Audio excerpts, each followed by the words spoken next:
really looking forward to this morning's adventure. We've got some great information from the Djuma waterhole camera and two actually different pieces of information. The first piece of information we received was that two male lions crossed the dam wall in a southerly direction at close to 2 o'clock this morning, so quite a while ago, and they could be a long way off. But still good to know, and we'll certainly be looking for them at some stage in establishing where they headed to. But more importantly, and more recently, there was tracks of Kunyuma, or reports of Kunyuma,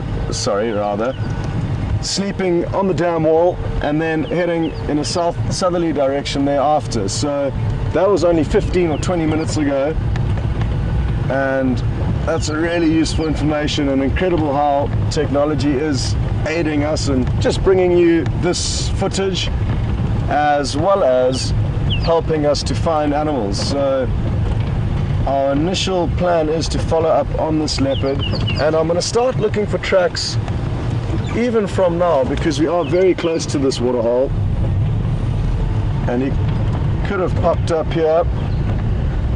So I will start searching, and we've got a lucky charm to start the morning off. A lucky feather. I'm not sure what bird this could be from, and actually it's quite interesting. You can see this feather's quite tattered and there's a few pieces missing out of it, so it really would be interesting to know which bird it's from. Potentially an owl, but hard to say. Either way, we'll pop it in to the microphone here, and hopefully that will help steer us towards the leopard. For those of you that have been watching over the last few months, kind of from early on in the production, you would remember Hayden, and Hayden had a lucky porcupine quill that he actually handed on to us, but we haven't actually needed it. We've had so much luck with some incredible game viewing since they've been gone, and the porcupine quill had a foot on its own Facebook page. Thought I'd remind you of that porcupine quill because it certainly does bring back some happy memories from earlier on in the production. So, to fill you in, as far as I'm aware, apparently it was Kunyuma. People managed to identify it. It was lying on the dam wall, which VM's pointing at now, and it is VM on camera this morning, and Alex in final control. So he was probably sleeping somewhere there where VM's zoomed in on, and he apparently came towards where we are now, so I'm hoping to find his tracks on this road just ahead of us and then take it from there. Oh, here his tracks right here. So I've just seen one track, or two tracks, of him heading down the road, and let's see where he goes from here. At this stage he appears to have actually veered down towards the dam. No, he's continuing straight down this road, and they're beautiful fresh leopard tracks. I'm not going to stop to tell you because it is a difficult thing for us to show you, and I'd rather actually try and find you this leopard. Oh, on the left hand side of the road, these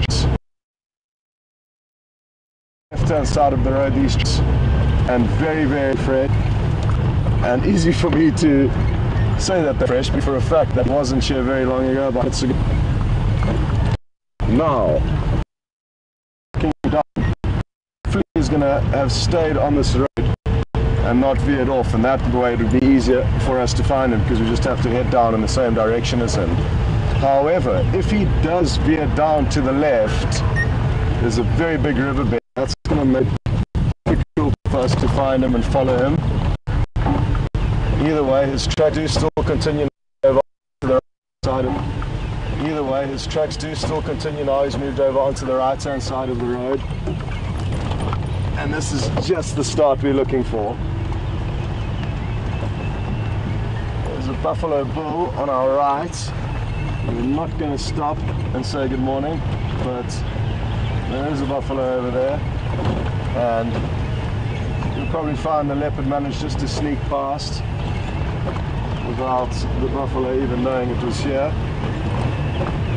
There's also tracks of the male lions heading down this road, so two different predators, both of which we would love to see. One of which being really, oh, this is actually incredible. We can see a lion track. Oh no, I beg your pardon. It's a lion track and a hyena track, quite close to one another. I thought it was the lion and the leopard right next to one another. Just going to make sure this leopard tracks are still here, which I fear they're not. They don't look to still be on this road.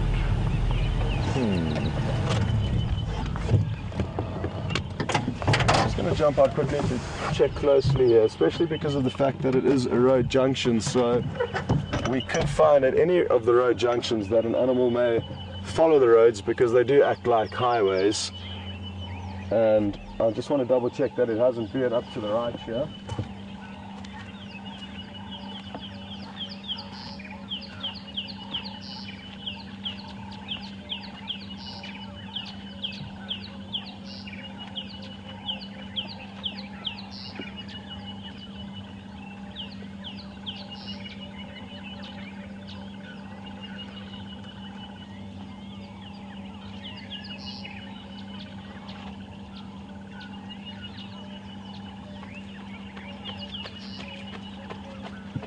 Okay, well there's good news. The leopard continues down the road and the lion continued down the road. And who would have thought that two of the top apex predators that we do find in this area, the lion and the leopard, have walked down this very same road. And the two lion whose tracks are heading down this road could well be the same two lion that we saw the other day that managed to take down a buffalo. Excuse me, not actually far from here. And the same leopard, if it is Kunyuma, managed to sneak in and steal some meat from that lion kill. Very risky business stealing from lion, especially for any leopard really, but a young male who's still learning how to hunt may be more inclined to be pressured to steal from lion, and a certain individual did actually luck and got away unscathed. Excuse me. Excuse me. Now these lions could well have already passed out. As that we go around, we could find the leopard walking down the road. And he is heading into an area now that's easier for us to follow him if he does head down into the riverbed. His tracks do still keep going down here. He was on the left hand side of the road at this stage. Come on.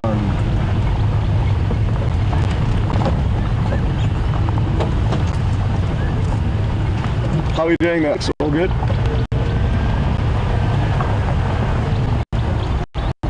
No problem.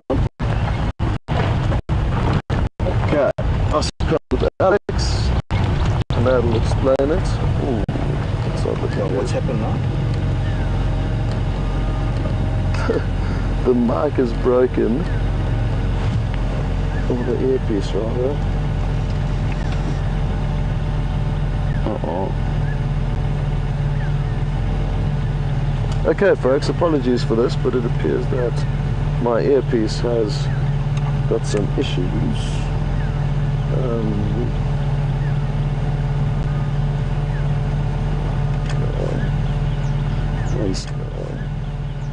One second as we try and do some running repairs here. I'm very glad I've got VM on board, because VM is the Mr. Fix-It, as I said last night at the fireside chat. So if I don't have any luck fixing this little device, hopefully VM will.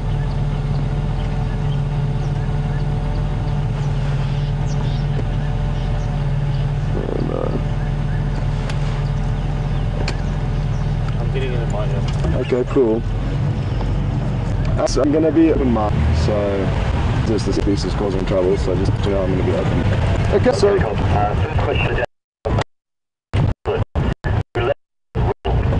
okay, we've just got it through, as you would have heard, all the way from Brooklyn, and it sounds like it was Lev. Good morning, Lev from Brooklyn, and welcome on board. Lev is asking whether leopards roar. Good question. They don't actually roar, they've got more of a guttural rasp, would be a good word, I guess, to describe their call. And it sounds like somebody sawing through a piece of wood, and I will do my impression for you. It's not perfect, but it'll give you an idea.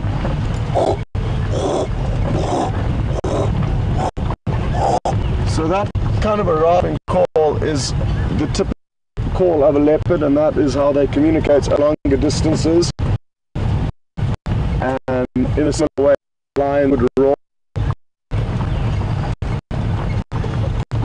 And sadly, we haven't had too much leopard here, or been able to show you that, but it could happen today. It is really a vocalization, a very strange call that, unless you knew it was a leopard, most people wouldn't be able to guess that that was what was making the noise if they were to hear it. Okay. Now, in all the excitements, I have got a little bit carried away and possibly not been focusing on the tracks as much as I should have been. Interestingly, both the male lion and the leopard tracks have both disappeared off this road. We've got a few very relaxed buffalo here. The lion could have passed through many hours ago, in all likelihood did. So it's a nice surprise to see these buffalo in a very relaxed state. But I am interested to see that the lions have turned off this road as well as the leopard.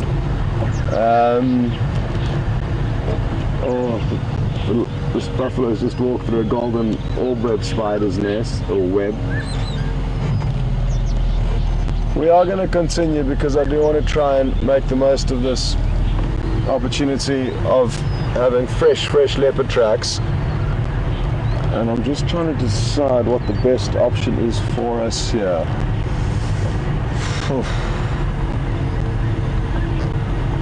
So the leopard could have done two things. It could have crossed to the east of the road or to the west of the road in all likelihood. Its general movement was in a southerly direction, so I'm guessing it did continue south. But whether it cut off east or west, it's hard to tell.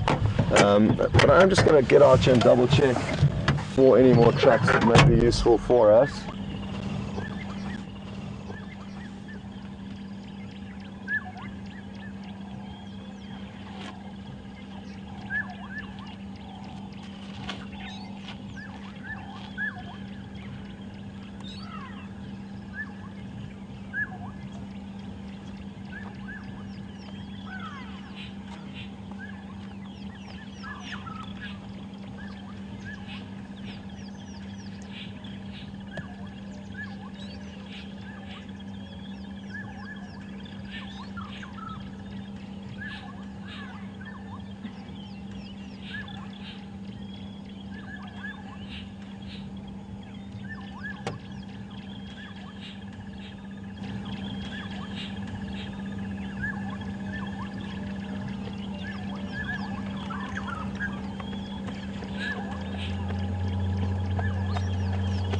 Okay, well, the tracks of the two male lion do continue down this road, so that's good news.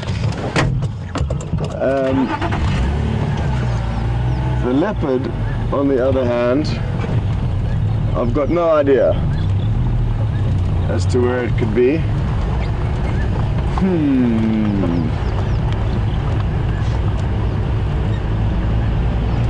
Well, I'm hoping it would have dropped down into this riverbed on our left-hand side. It is something that I have said on numerous occasions that it would be wonderful to be able to show you a leopard walking down one of these large riverbeds. It's something that we haven't been able to show yet, so I personally haven't, and really would be wonderful to see. So if you did head down there, we can actually drive in the riverbed, so that is something that we may do. But in the meantime, maybe we should just follow these male lion tracks, and anything's possible along the way. We could bump into the same leopard we were looking for. We are heading in the general direction that it was moving in. But if not, we'll be able to establish at least where these lion have gone, and if we don't have any luck with them, we can come back into this area, and who knows what leopard it is, and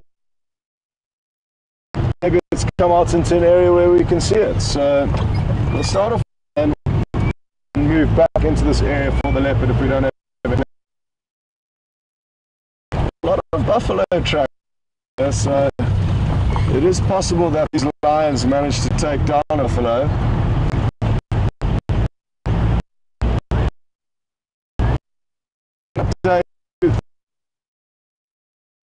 That are out at the moment,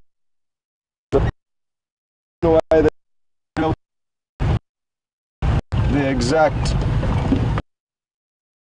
through to me on the game drive station.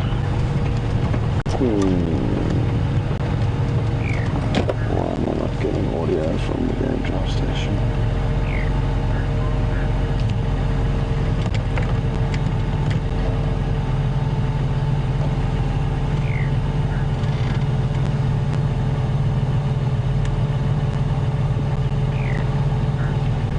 Okay, well, because this is the first time, apologies, but it should be working again. If I've unplugged this back little plug that goes into the radio, it should be coming through, eh? The two wires getting in the back of the radio. Yeah. So there's more. You see I've unplugged this one. That should work. No, I'm getting nothing. Oh well. Not a train smash, but we won't have any this morning. Where are the lion tracks?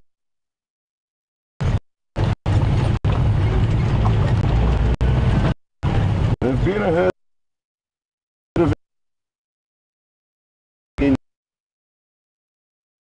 on top of it. That makes it difficult. Obviously, see the lion tracks if the elephants are on top of them.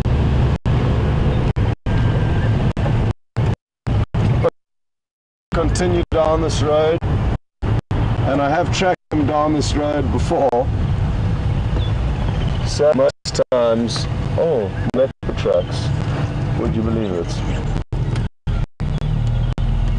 Who could this one be now? I'm just going to get out quickly for a close inspection. It looks like it could be a female.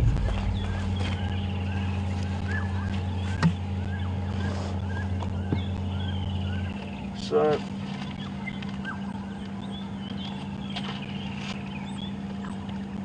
a few also fresh leopard tracks from last night, heading in the same, or heading towards where the other leopard was heading, so maybe they've joined up. I'm not sure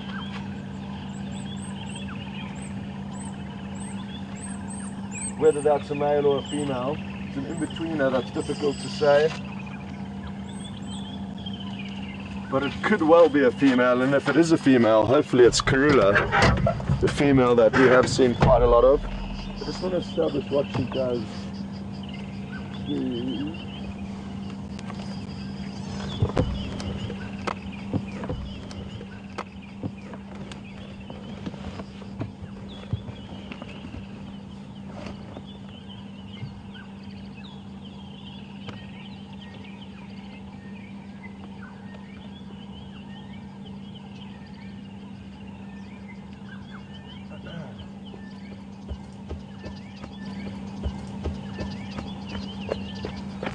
Well, we certainly have got lucky this morning in terms of the tracks that we've been able to find. And of predators moving through this area, and we'll come back and follow up on these leopard tracks. I'm almost convinced this leopard's turned on the road and is now heading in the same direction as the lion we're heading. So I'm guessing 2 different leopard, both hot on the trail of 2 male lions.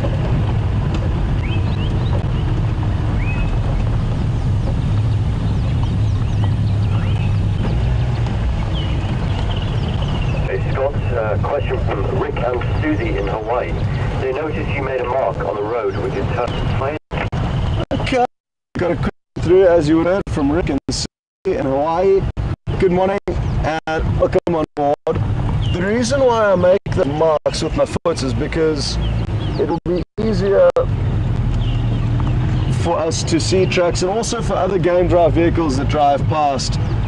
They will be alerted to the tracks by that drag I make with my foot, and therefore it'll be easier for them to see them and be aware of them. So it's just something we do to highlight the tracks that have been found.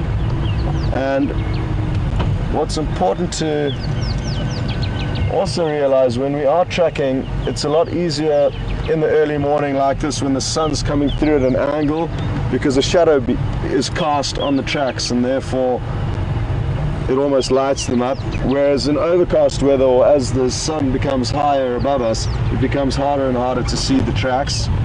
So those lines I draw with my feet in the sand make it easier as the sun gets higher up to see tracks. Okay.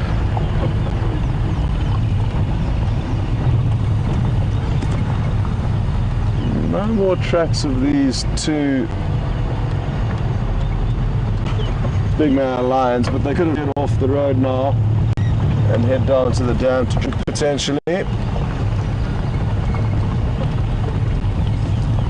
But what I'll do is I'll loop ahead and go and check this main road, which sadly is our southern boundary, and we will not be able to follow these lion tracks any further. But what we will be able to do is go and have a look for the leopard, 2 different sets of tracks, both kind of heading in the same direction, so it's increasing our odds dramatically of being able to find them. So looking forward to that, but do need to just establish where exactly these lions have headed. And once we confirm that they cross our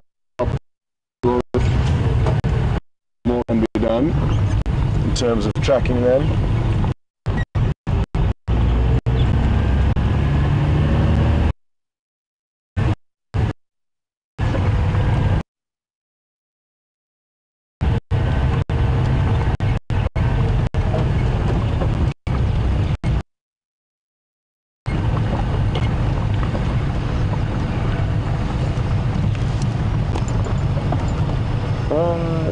Okay.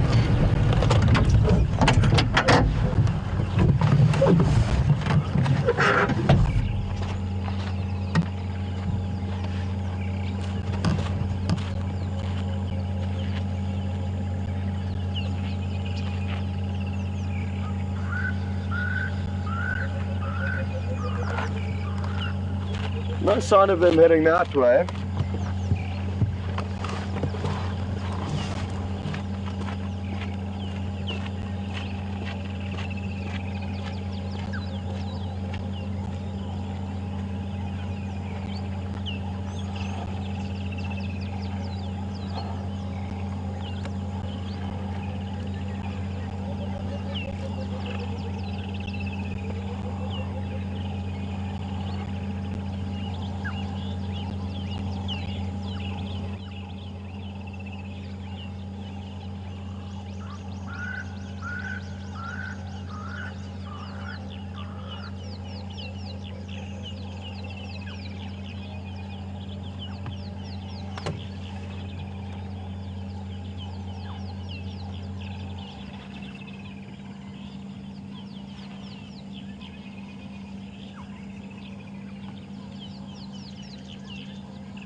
Okay, well, sadly, the lion tracks have crossed straight through our property and we can no longer follow them.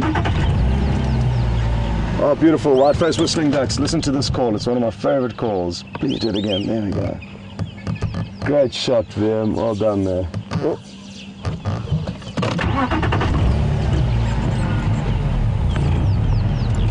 So, now that we've established that the lion are gone, we can continue following up on these leopard, and my plan is to immediately drop down into this riverbed where at least the second set of tracks definitely on it, and we'll drive upstream or upriver and see if the leopard pop. It's one of my favorite things driving to these riverbeds, so any excuse I can to do it. Oh.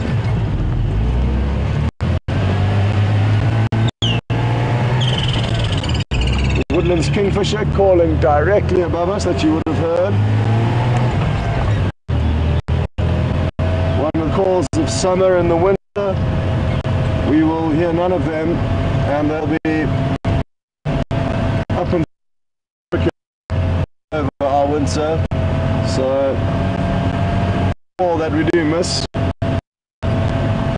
over the winter, and always exciting when summer does come round again, when the first woodlands kingfishers come back, because they really do make a lot of noise. So a lot of good memories of this can be associated with the call of the woodlands kingfisher.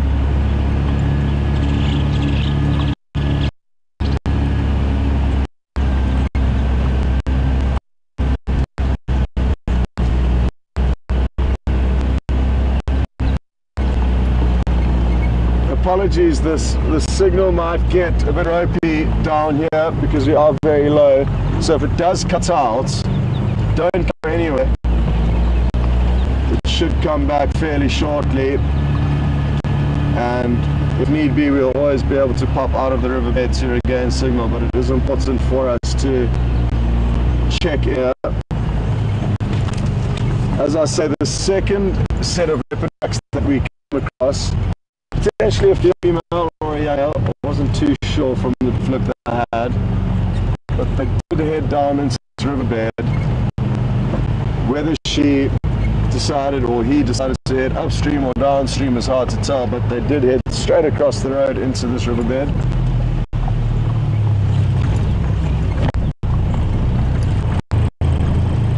Come on, leopard, where are you?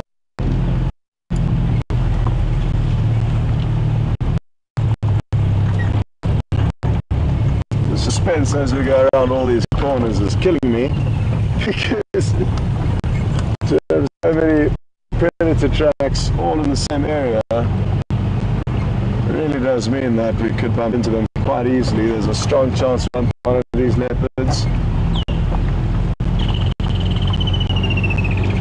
and wouldn't that be a wonderful way to start the week? And it is our final week, which is sad, but really happy to have this opportunity to join WildEarth. It's been so much fun every second of this adventure. Be greedy if I want more. So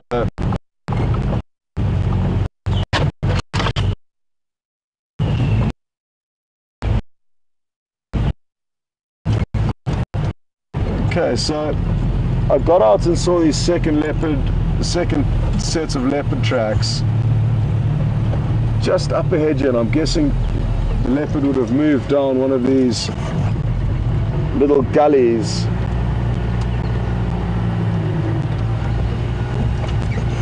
down into the riverbed. Haven't seen any tracks yet, which may mean, I'm hoping it means that the leopard headed up the river, and that would be perfect because that's heading in the same direction.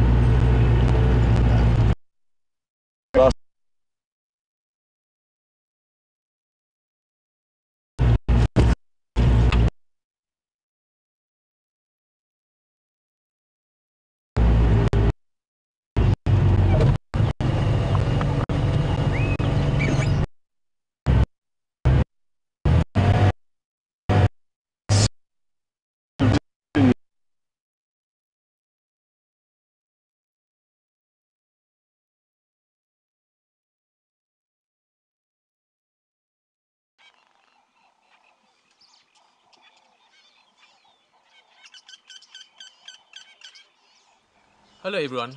Being out in the bush and being out there live has its technical challenges. We're experiencing some of that now and are working on it as fast as possible to get it sorted and get you back. And guys, this is the left. We're not sure which one down the right hand side of this. This has been a leopard in this riverbed last night, and may just get lucky and landed in here. And even lucky, they get lucky two leopards, because these tracks that we are following are heading straight towards another set of leopard tracks. We started following initially, and wouldn't it be wonderful to find not one but two, and there's a chance that that will happen.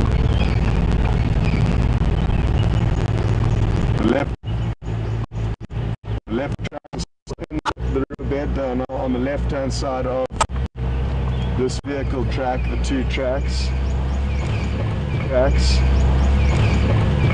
Come on. And the trick is now is to make sure we are looking for both tracks and the animal, because if we just look for tracks and we have our head down on the road, we may drive straight past the leopard. I can't see the tracks on the road anymore, and that's why I did immediately. This is quite interesting. Worth pointing out quickly before we get stuck in these holes. There's two big holes in this riverbed, and obviously it's going to be difficult for you to see in the hole, but you can see that something's been excavated there, and you can also potentially see some large footprints. Now that would have been elephants, and they dig down into the riverbed below the water table, and that way can get nice fresh water from out of the riverbed. We're just trying to drive straight over these, hope we don't fall into and then get stuck. And thankfully these vehicles are really good, so that hasn't happened. But I would get purer, more filtered water out of this riverbed than they would from the dams. It looks like the leopard tracks do continue, potentially. Hard to tell.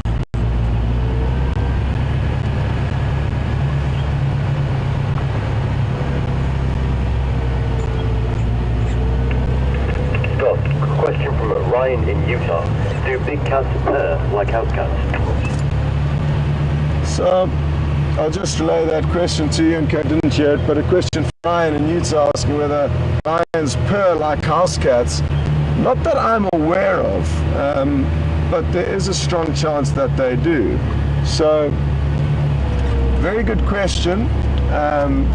I haven't heard them purring, but there is a strong possibility that they do purr. Sadly, unlike house cats, who typically purr when they are lying on your lap, the lions don't spend too much time on our laps, so we don't get to know whether they purr like a house cat would, but there's a chance that that happens.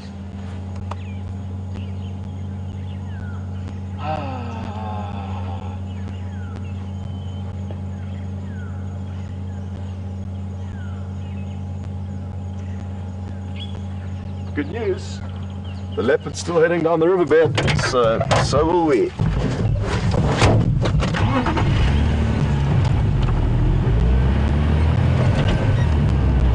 Again, these tracks are heading towards where we did kind of last have the tracks of the initial leopard that we were following, so there still is a chance that we're going to bump into two of these beautiful animals.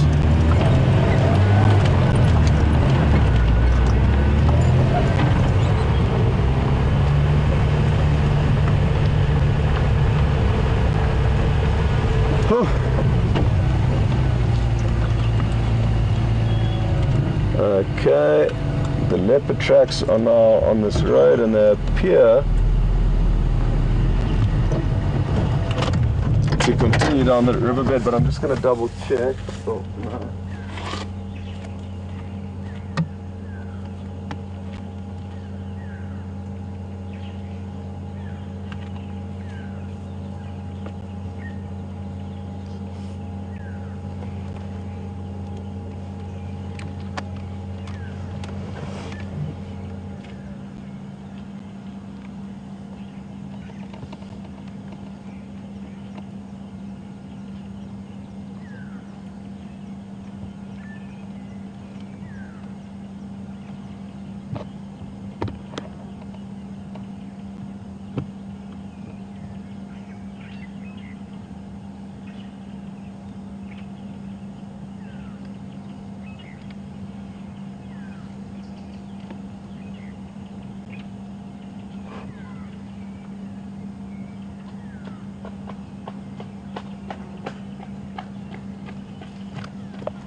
Okay. These tracks do not continue down the riverbed as we hoped they would. But at least we know where they head. But at least we know where they're heading, and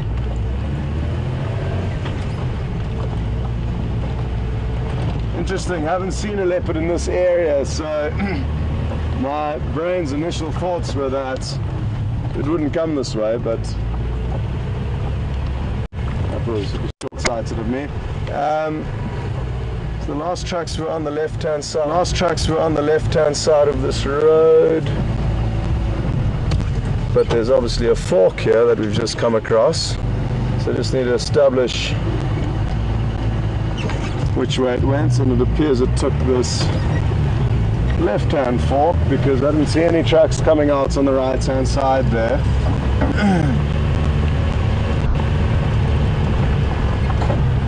What I will do here is just make sure,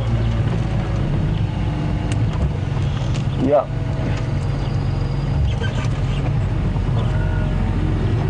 it does continue on the right hand side of the road now, looking like potentially a female.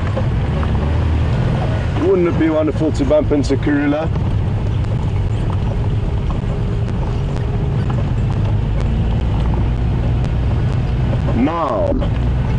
Now this road is getting difficult to track on, and you can see why. There's a lot of vegetation and it's also quite hard, but I did just see one track there, so the leopard is still going down here.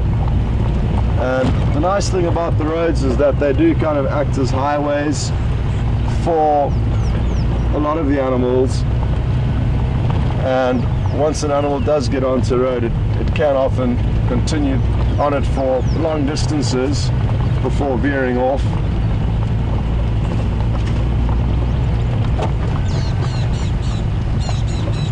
Rattling testicular, probably alarm calling at us.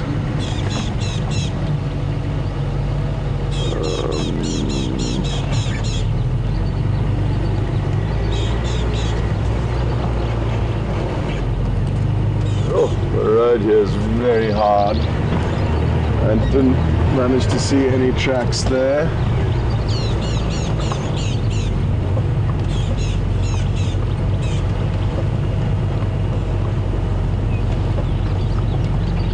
There's a bird's nest in the fork of this tree.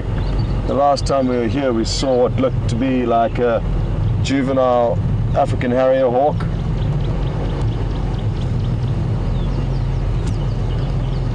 And we might get lucky and get a visual of it now.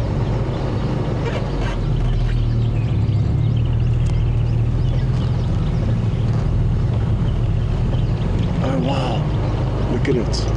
It's out of the nest. Awesome. There it goes. And this is the first time we're seeing it fly, and as you can see it's not very good. So who knows how many flights it has done in its life. But that could well be one of its first flights, and as you would have noticed, it took a little time to build up steam there, but incredible to see that fledgling take off, because the last time we were here we saw it in the nest, and before that we actually had no idea whether the adults were incubating. I think this might be an adult behind us, or is that the youngster again? No, that still looks like the youngster. Anyway, isn't that wonderful to know that this young African harrier hawk has at least made it this far? And for all young animals out here, the odds are stacked against them to make it to adulthood, so it doesn't matter whether you're a predator or a prey animal. When you're young out here, the odds are stacked against you, so, excuse me, always wonderful to see whatever animal it is make it to adulthood. Okay, now after all that excitement, after all those tracks, we've got nothing to show for it. And now the tricky part begins in terms of what to do. Do we keep looking in this area where we know there could be 2 leopard? And that would require driving in the same area, the same roads, hoping that the leopard will pop out. Or do we head into a new area, hoping to find another animal or something else interesting or exciting going on? Now, the benefits of heading into a new area are that there could be a leopard lying on the road, there could be lion on the road, there could be something that's really easy to come and find. Simply by driving down that road you could bump into it without any skill involved. However, it is a gamble because we know of 2 leopards in this area, so do we invest time here driving up and down the roads? And even though we are driving up and down the roads, we can do anything else at any given stage. So let's see what tracks I find at this road junction and then make a decision thereafter.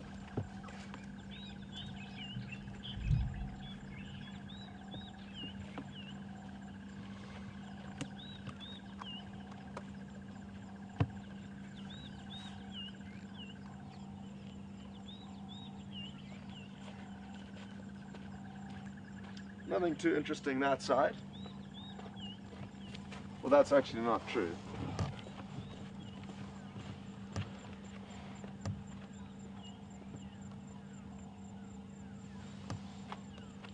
The reason why I say that it wasn't true that there's nothing interesting, there are a lot of interesting tracks on the roads, but in terms of what we're looking for, there's nothing of major interest. But there were tracks of a civet, which is a nocturnal, almost raccoon-like creature that we get out here. Sadly, because we're not spending too much time out at night, we don't see them very often, but we do often see their tracks on the road.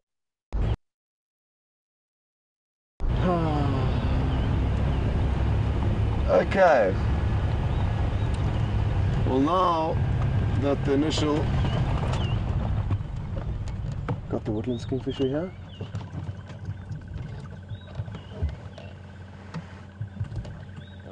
Beautiful. 2 days in a row now that we've got lucky to get a really close-up shot of these beautiful birds, and if you stay tuned, if it does fly off at any stage, you'll notice a beautiful turquoise, electric turquoise blue on their back and wings. Although this guy doesn't look like he's going anywhere, he's all fluffed up and looking exceptionally comfortable over there. Excuse me. Whew.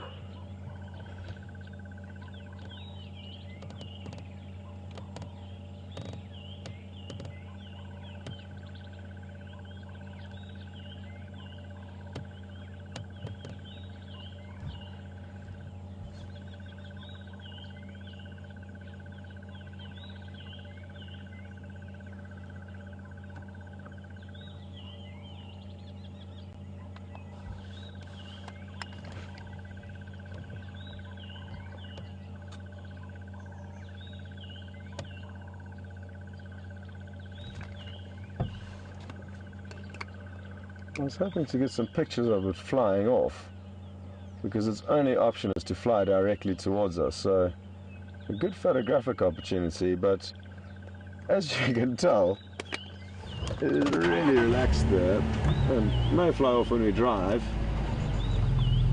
but no, still relaxed.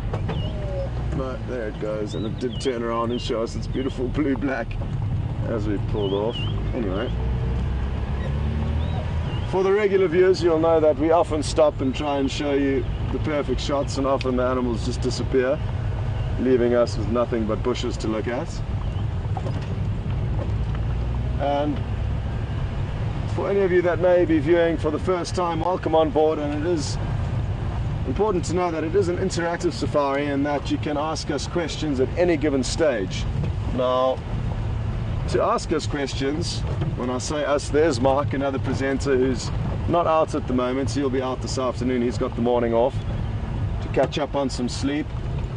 But like I say, for the new first-time viewers, it is an interactive safari, and from wherever you are watching in the world, you can ask us questions. Now, to do that, you would hashtag Safari Live on Twitter, and to send through an email, you'd send it to questions@wildearth.tv. Fresh Ellie dung in the road, and send your questions through to us, and Alex, who's in final control, will do his best to get them through to me. And what an incredible thing technology again allows us to do, is to be able to communicate with people all over the world live from this remote location in Africa. So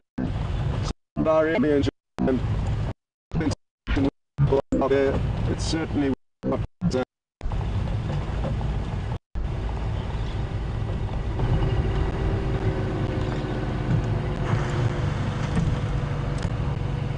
okay, well, the good news is there's some more leopard tracks here, would you believe it? These could well be the tracks that the leopard at the Gowrie Dam. He could well have walked here on his way to the dam. And that is what these indicate to me.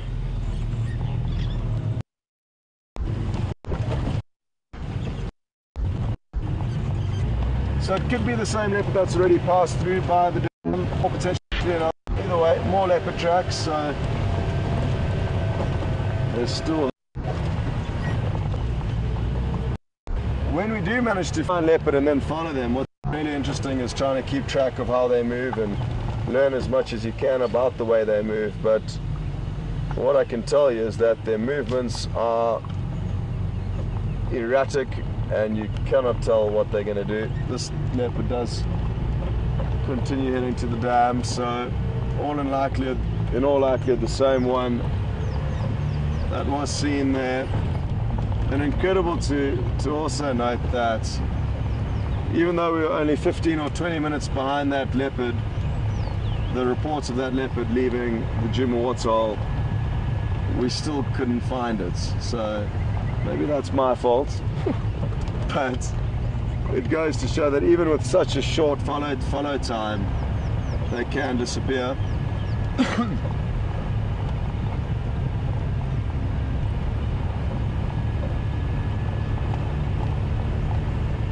Give the Game Drive channel another test. What on earth is not working?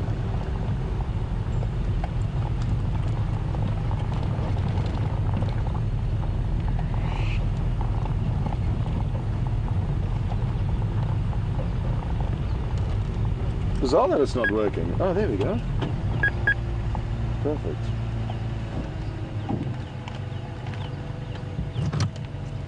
Morning mobile stations, any updates please?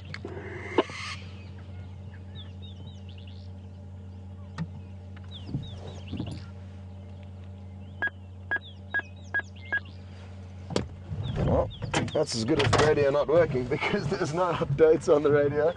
But what is interesting is that these leopard tracks appear to head straight towards this tree, and I'm wondering if the leopard didn't go and lie up in this tree for a moment. I'm just going to double check.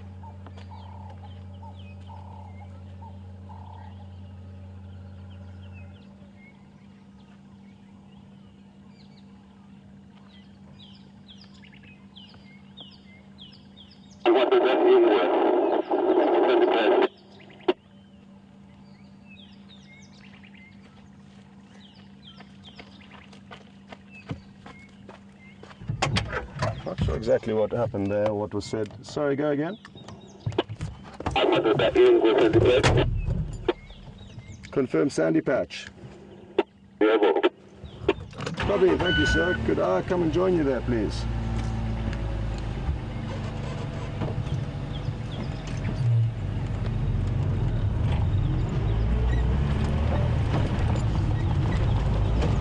Well, that's good news.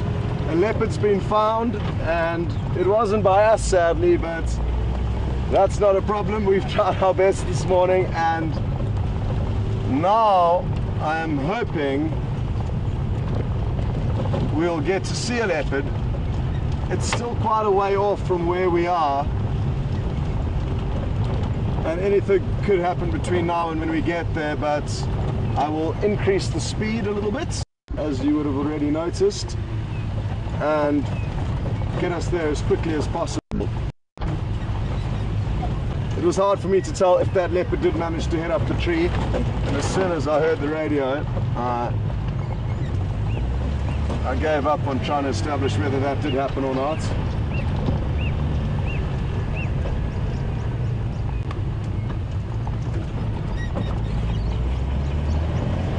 Well, the leopards certainly have been on the move on Juma last night, and glad that the one game drive vehicle did manage to find one of them. I'm guessing it could be Mvula, judging by the territory that, or the area that it's in, that this leopard's been called in. It's in the northwestern part of our property, and that's where Mvula does spend a lot of his time, and he's a beautiful big male leopard, and one that I have to the level that like, welcome back folks, and we are still on the way to the leopard, I hope. Haven't heard anything more from the game drive station, but we are heading there quickly, so it shouldn't take us long to get into the area called Sandy Patch.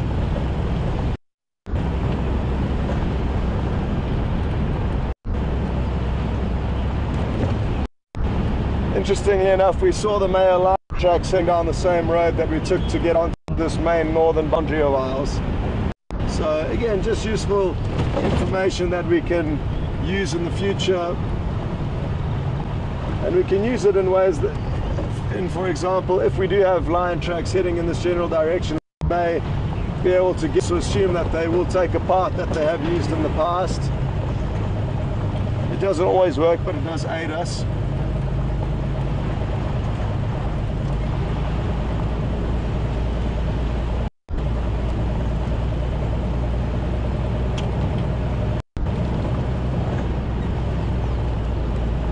Again, apologies for that break in transition,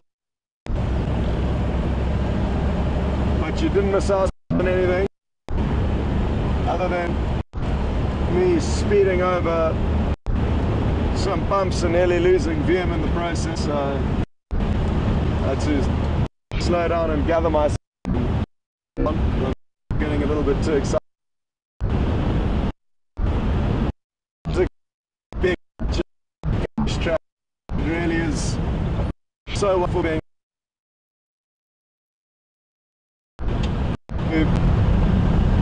also enjoying the excitement of tracking. Even though it hasn't come up with anything for us this morning, it's still provided us excitement, and thankfully somebody else's tracking was successful, and we should be joining them shortly and enjoying their successful morning with them. Sorry? Okay.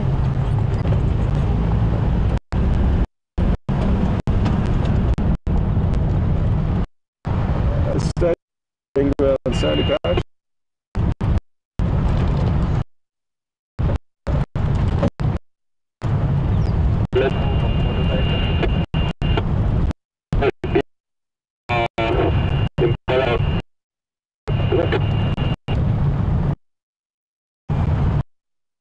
Okay, confirm I should file a place.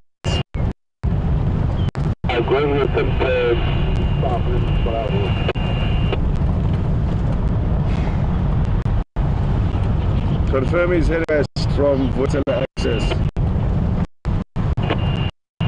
Copy that.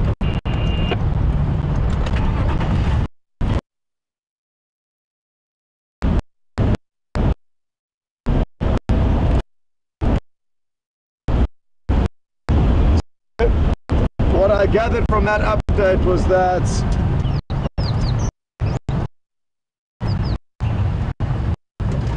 I haven't got the best into the lighting, firstly.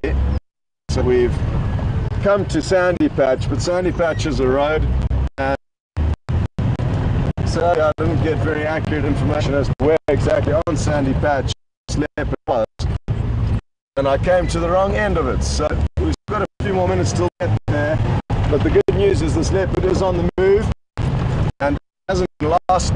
They've still got a sight of it, and it shouldn't be long until we are with it.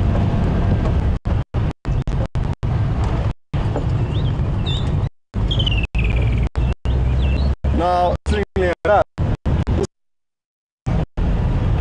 into Jumon every morning, so from where we turned on there is our first section of Jumon. So we would have driven straight past where this leopard has crossed, but obviously just at the wrong time of day to find it. So we did drive down this road at about 5:30 this morning, an hour and a half ago.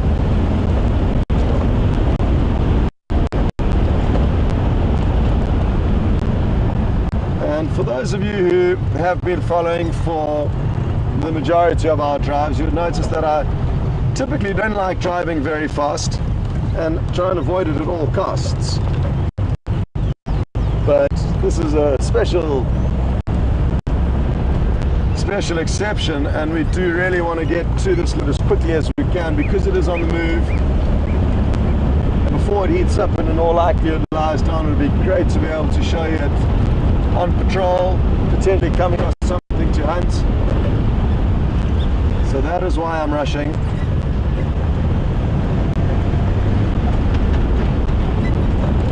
And thankfully, because none of you are actually sitting on the back of the vehicle, you aren't getting thrown around as a regular guest would.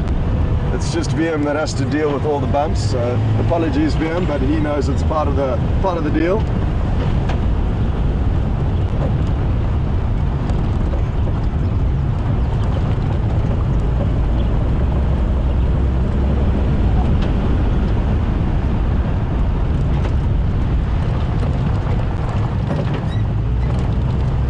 Okay, so Sandy Patch Road finished just behind us there on the left-hand side, and this leopard would have crossed over onto Impala Plains Road, which is this road here that we're going to take.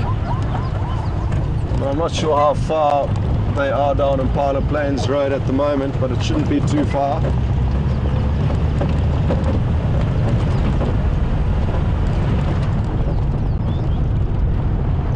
Station with the Madora Ingwe Impala Plains confirm I just keep coming down the road.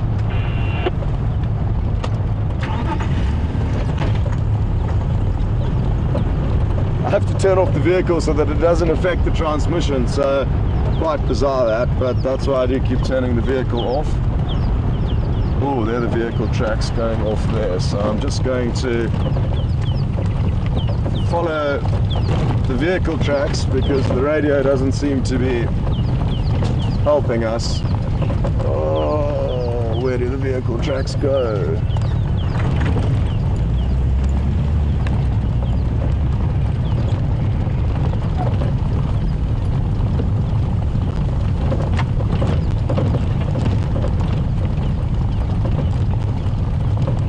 Okay, the signal might cut out, but I do have to keep the vehicle running, folks, so apologies if we do lose signal, but it is important for me to find this animal.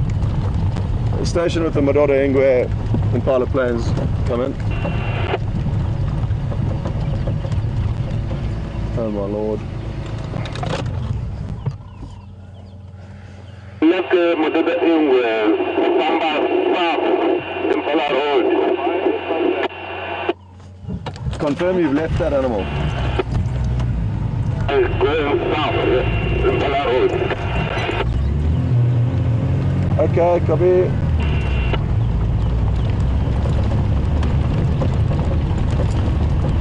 Sorry folks, this is highly frustrating, but things are still looking positive to see the leopard.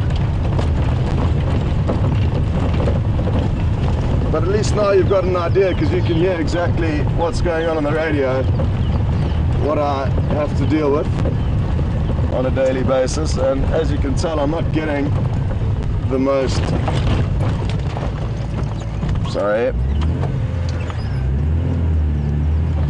accurate updates or even responses from this game here.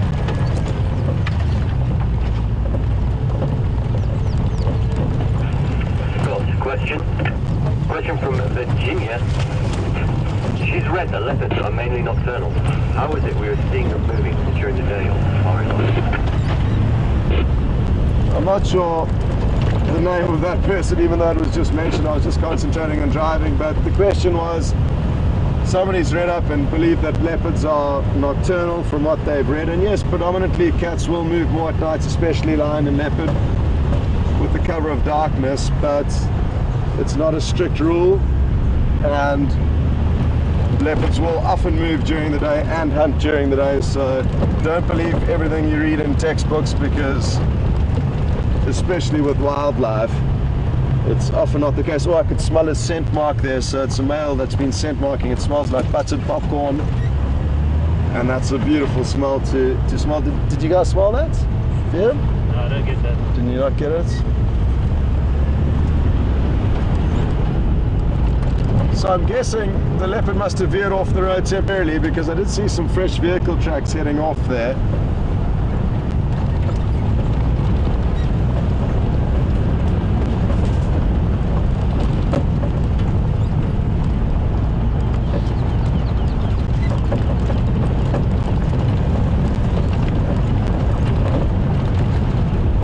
It must be moving quite quickly, but it already got this far, so on a serious mission.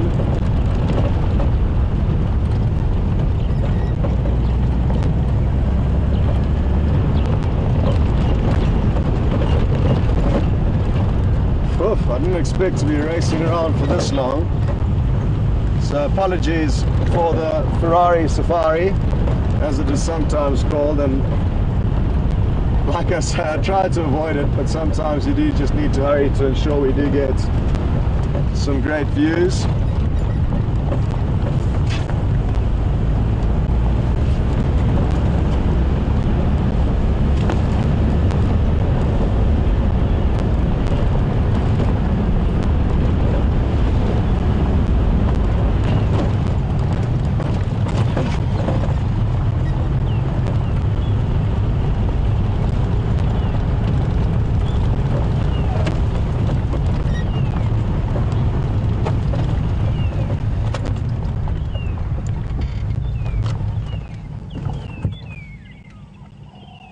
Well, I'm lost for words now, because I don't know what this game view has done, if he did veer off the road and not tell us.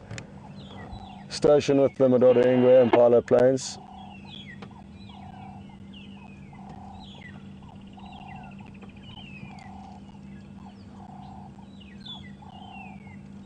We're stationed with the Madora Ingwe and Palo Plains.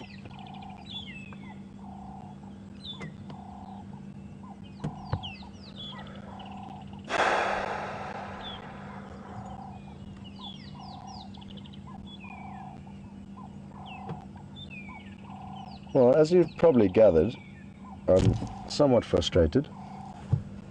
And now I'm not sure what we should do. Station on Plata Plains.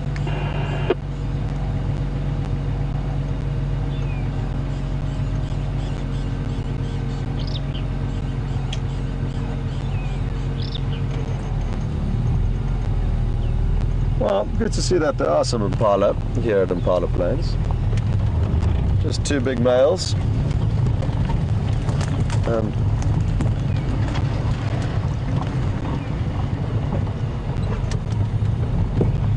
I just don't know what to say to you after racing around for this long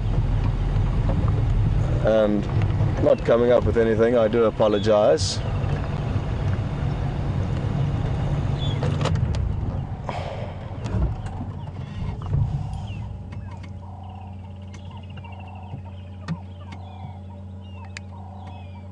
Station with the Madora Ingwe. Station with the Madora Ingwe, come in.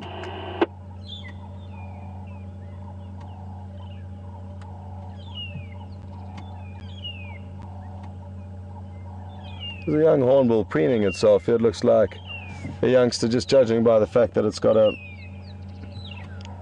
small bill. It will get considerably larger as it grows up. And we've seen a lot of young hornbills emerging from their nests. Well, we haven't actually seen them emerging, but we've noticed that a lot have emerged over the last week or two.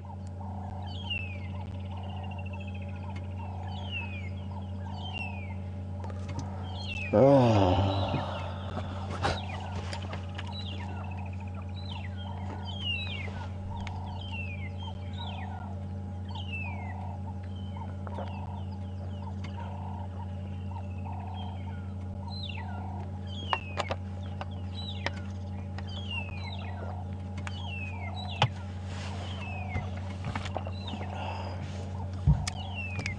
Station with the Madora Ingwe, come in.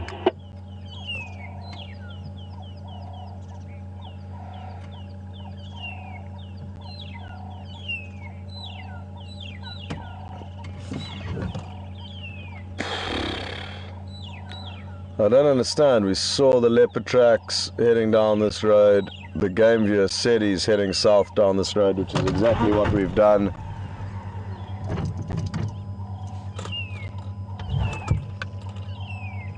And now we've got nothing.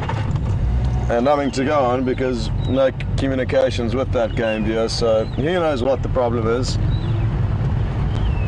Potentially the leopard did head west onto this main boundary road, and I'm going to go and have a look on now, and maybe that guy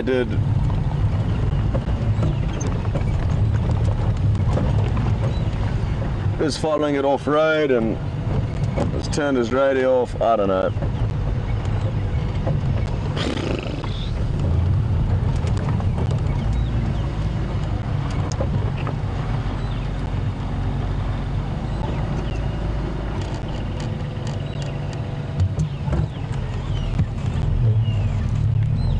No, no sign of him here.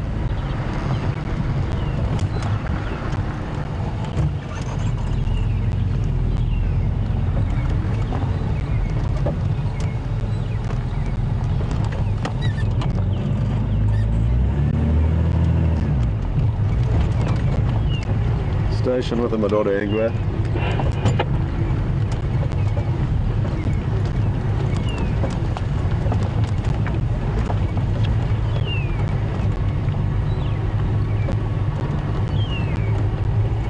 It's almost as if somebody's playing some kind of a sick joke on us. Hey, come here, we've got a leopard, and then you rush over and then they disappear. Oh my lord. Well, if anybody's got any suggestions as to what they think I should do, please send them forward, because I am at a loss of what to do now.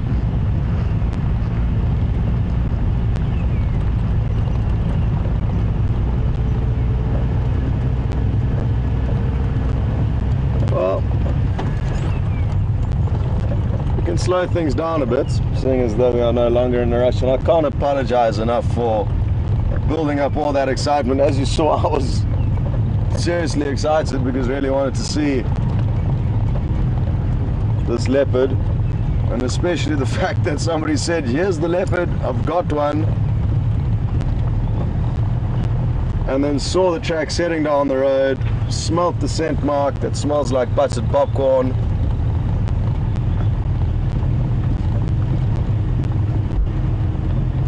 But now I can't share anything from whoever that person was that told us they had a leopard, so apologies, but as you probably noticed I'm highly frustrated with the whole situation. So it's not just you, it's also me.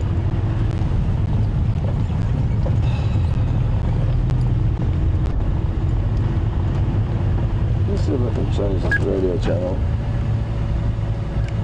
Station with the Madonna. A lot of viewers are saying thank you for that, for trying, and they really appreciate the effort. Is there a station with the Madora Ingwe around Impala Plains on this channel?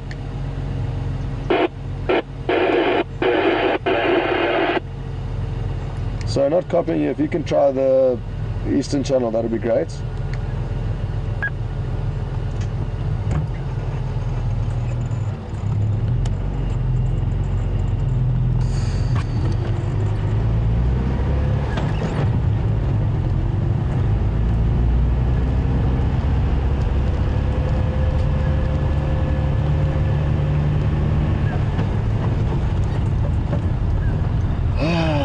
Okay, well,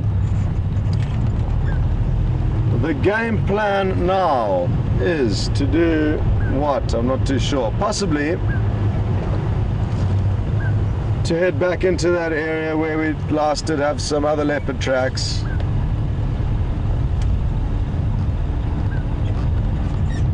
And try and find a leopard for ourselves.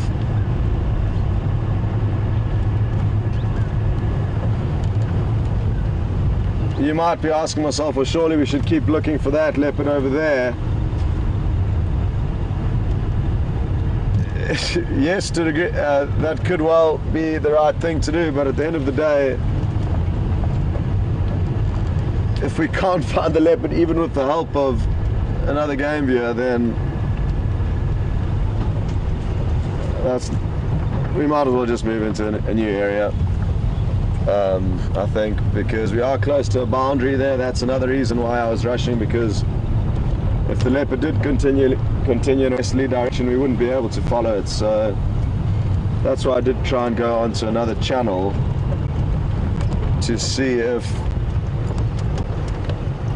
that wouldn't help, if the guy did potentially cross from one property over onto another. He would have changed radio frequencies, and that's why I did try and go onto another radio frequency, hoping that they may be able to tell us what's going on.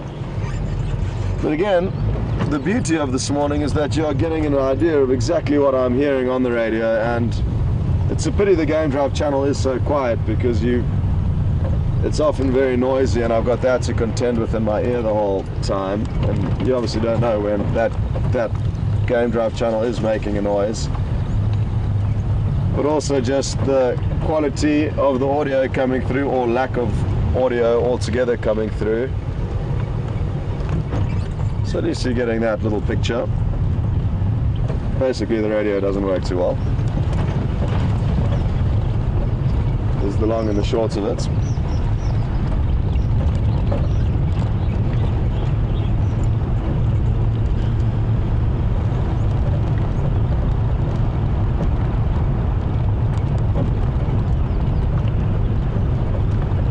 There's a question from Alicia in Windsor, Canada. Do the big cats get affected by catnip like the house cats do? It's a good question that's just come through from Alicia, and I'll just relay it in case you didn't hear it coming through on the base station. And she's asking whether big cats are affected by catnip, and it's something that I've never tried, but I believe it does work. I've heard it does work for leopards, and just like a regular house cat, they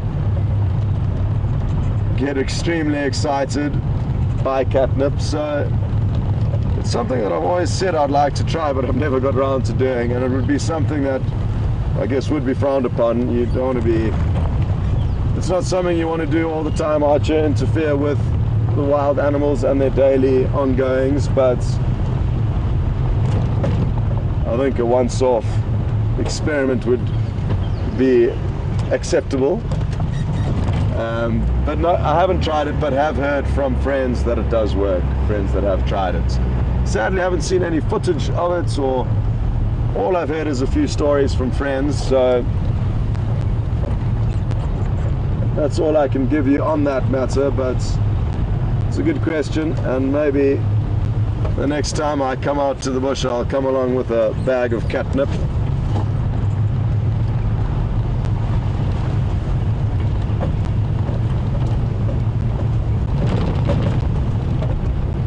Well, this morning has been an emotional roller coaster. The excitement of following lion tracks, 2 different sets of leopard tracks, then being called into a leopard sighting, and all we've got to show for it at this stage is not a hell of a lot. So we've been going an hour and a half, and I don't think in that hour and a half we've stopped very much for animals, so apologies for that. But it has been exciting this morning, but at the same time it's also been quite frustrating, so apologies for that. And Thankfully it's not over and not even halfway through, just coming on halfway now, so there's still time to hopefully get some good sightings in, but sadly as it does get hotter, our likelihood of seeing good things decreases.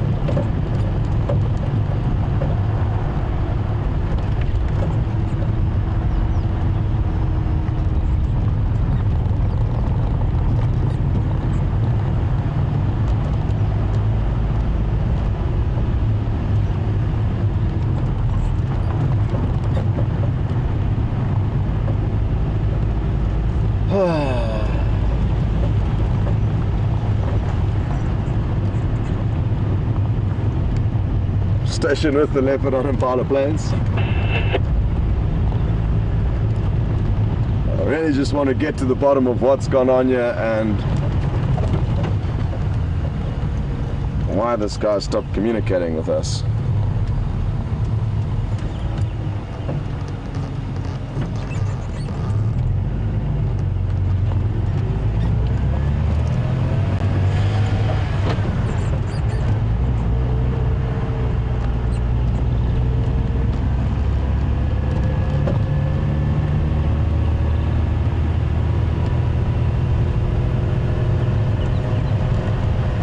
Some giraffe tracks, so that's a good sign, although they're not looking very fresh and they are heading in the wrong direction, so forget about the giraffe tracks.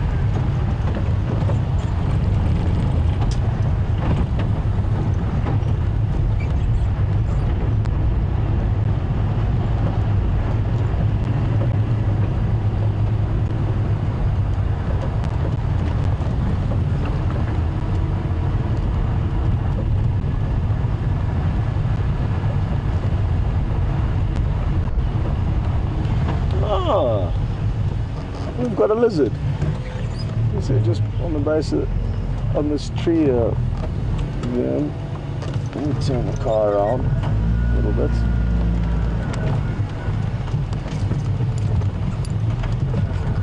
As well as a beautiful woodlands kingfisher. You got the lizard there? Skink. Yeah, well, thank you, sir, for correcting me or explaining exactly what it is. It is called a striped skink, and this is a fully grown adult and enjoying the morning sunshine, warming up, getting ready for a day out hunting little insects. And it appears that also the woodlands kingfisher is enjoying the morning sunshine. It's nice just to have the car stopped and enjoy these beautiful sights that we've been racing past all morning. So glad to have the vehicle stopped, and two very different animals. It'd be interesting, this woodlands kingfisher could well attack this lizard. It's certainly within the prey size, and wouldn't it just be absolutely incredible if the woodlands kingfisher swooped down and caught this skink? It's not unlikely, and for those of you that have been following closely, you may remember a drive a few weeks ago where we were waiting at a woodlands kingfisher's nest, and we actually saw an adult arrive with a baby snake that it proceeded to thrash against a log to kill it and then feed to one of its youngsters. So this certainly is within the weight category required for a woodlands kingfisher. And I hope the lizard knows that it is in actually high danger there. I'm wondering from the angle where the woodlands kingfisher is sitting if it can see the skink. It potentially could.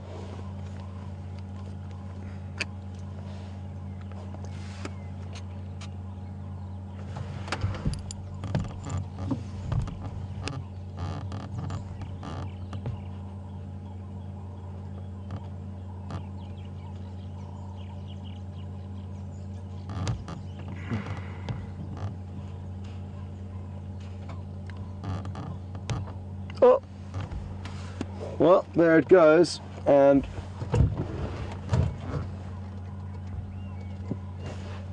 not sure if it could see that skink, but wouldn't that have been something else if we saw it swoop down and catch the lizard?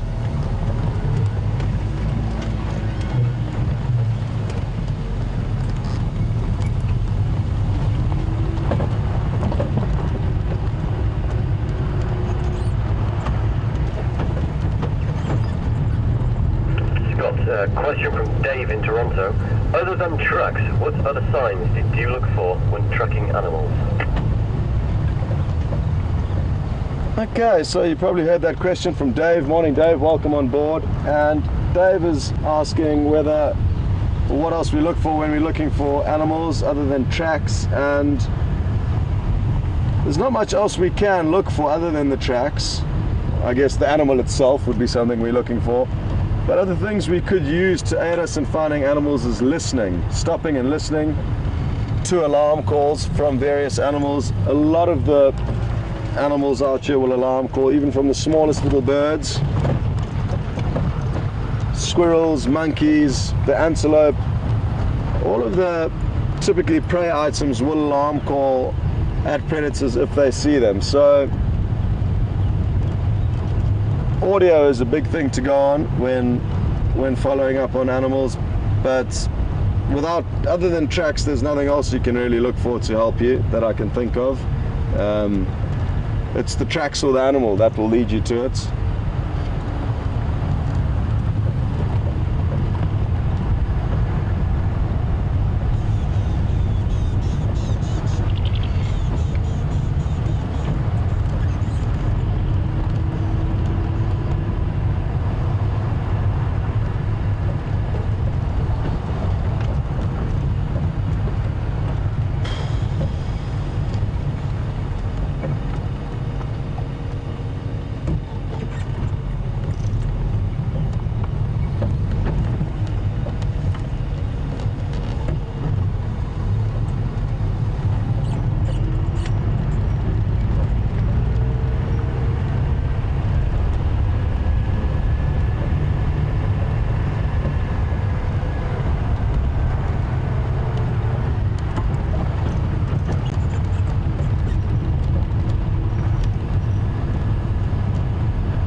Lots of hyena tracks heading down this road. And Scott, BJ Lapia in Pennsylvania is asking how your tick bite is since you use the marula tree stuff on it. Did it work?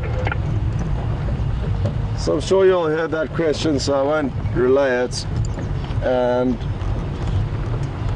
yes, the marula sap did work, but only temporarily, kind of for a few hours after I put it on, and it did work very well.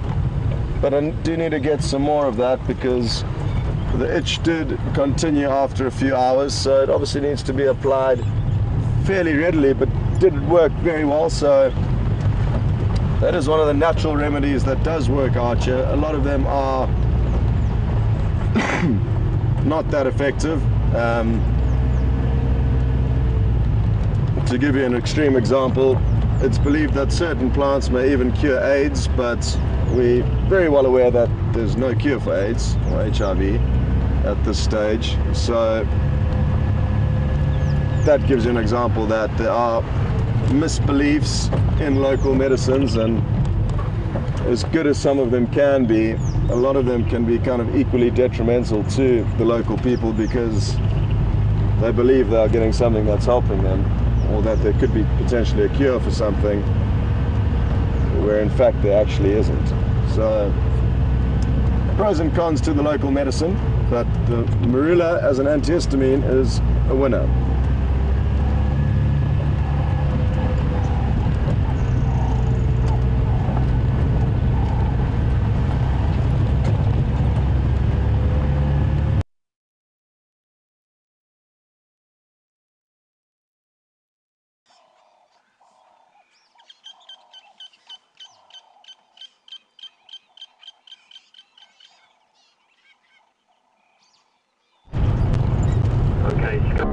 You are live. Welcome back. Apologies for that signal breakup. And what I've decided to do is start this morning's drive again from scratch and erase all of the bad luck that we've had so far, but focus on the information that we have gathered thus far this morning. And the information that I'm going to focus on using is that of the leopard that moved, the report of the leopard that moved from Juma Dam, which is just down to our left, and we follow those tracks for about half a mile, close to another direction. We're just going to pop back into that and hopefully the driven past us popped out and is now in a visible spot.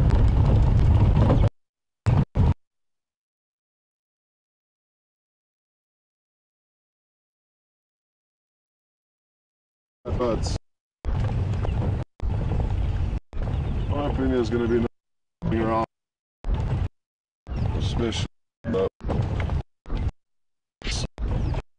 efforts of race made to me this morning. And thank you for all the kind messages that have come to express our gratitude for our efforts this morning. I really appreciate that, and it takes a little bit of calm down and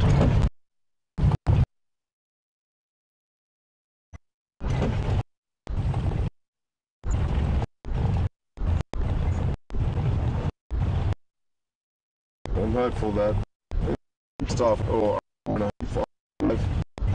40.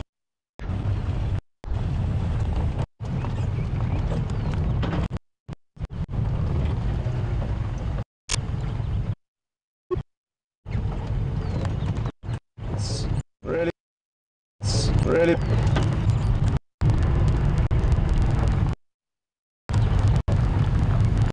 thankfully though, at this stage it looks like we're going to have dry lot change.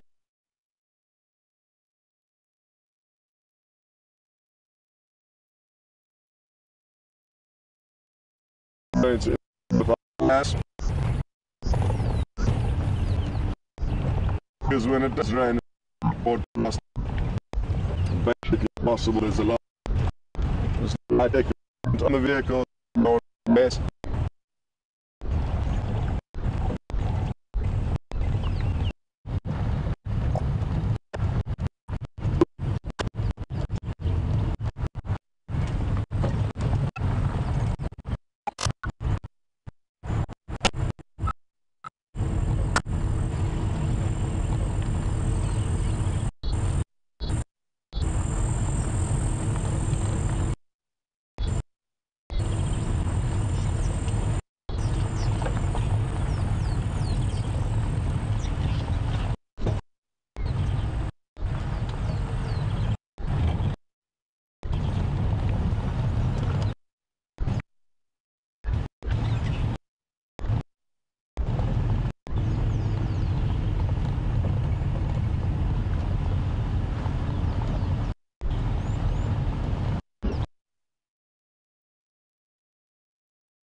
Just double checking a marula tree.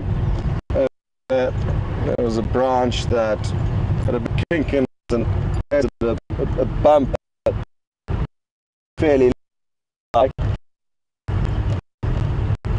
And wouldn't that be absolutely wonderful if we found a leopard up a tree now? That would put a smile on my face.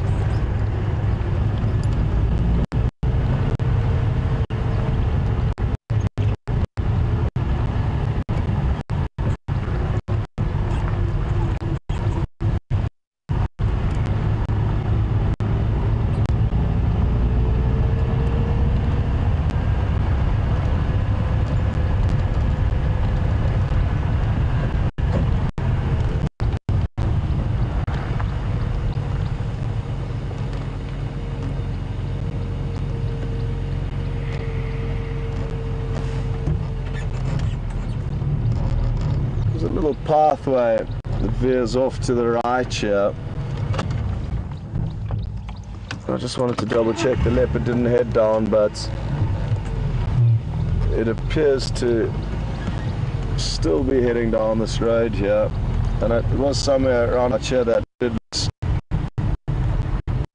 its tracks this morning.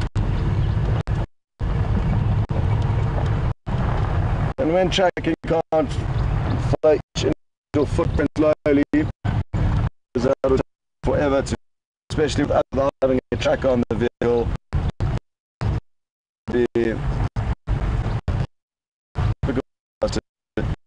That's still new. So, kind of drive and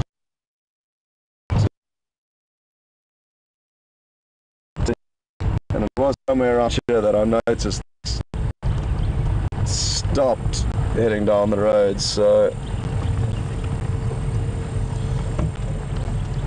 now that we're heading down here for the second time, we can take a slower look and establish where the leopard may have headed off the road and which direction it did head in when it headed off the road. So let's take a see from here.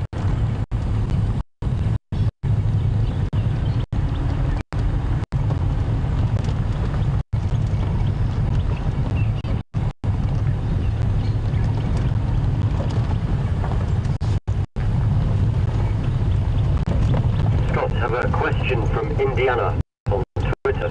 Are the kingfishers year-round residents on Juma? So you would have heard that question from Alex. Thanks, Alex. And good morning, welcome aboard.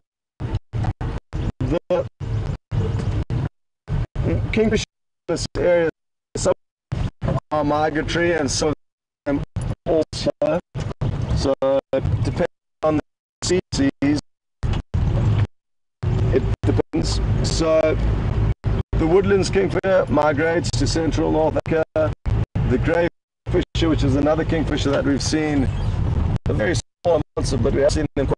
I think Mark's managed to show you one the other day. Is also migratory, so also only comes for our summer, but it's an intra-African migrant. So all of the kingfishers we do get don't come from further afield than Africa.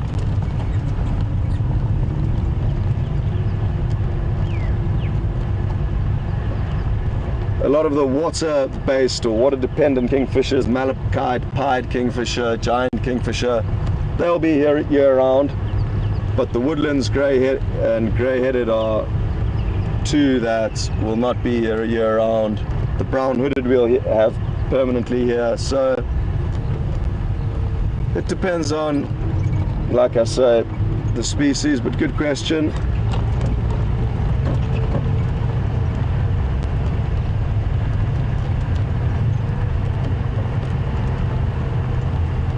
What to do now? Ugh.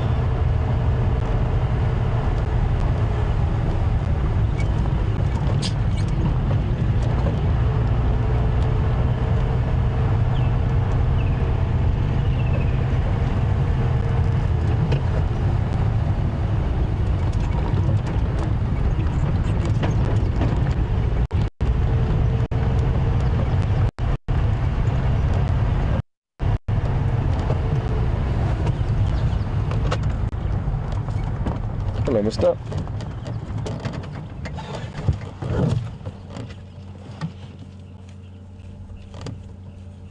Caked in mud from some recent mud wallowing, and this will create a protective layer, making it difficult for ectoparasites to latch onto them. As well as on an immediate action, it will cool the animal down when it is in the process of mud wallowing. Like I said, will then have longer lasting effects in creating protective covering from ectoparasites.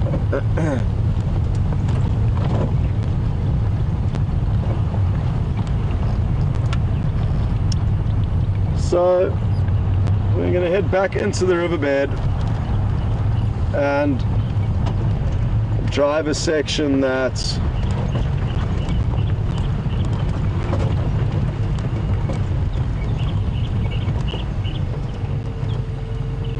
we didn't check this morning because some other leopard tracks led us in another direction.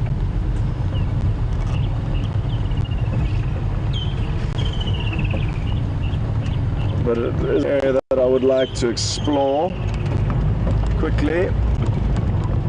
So apologies if the signal does cut in here, because it is a likelihood.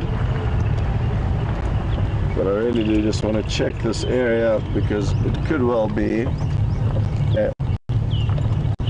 the leopard that was seen at the Juma waterhole is hiding.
That's risky business there, VM. What do you think? Just want to see how deep this hole is. It's another hole that's been excavated by elephants, and interesting that they are excavating these holes at this time of the year, because there is a lot of water around that they could easily drink from a dam. And the reason why they do like digging these holes is, as I said earlier, they get fresh, almost filtered water. And elephants are fussy. They will target fresh, clean water if they can, and it can often cause a problem for camps, because obviously camps need fresh running water, and the elephants often tap into these pipes and break the piping leading into camps, causing water problems.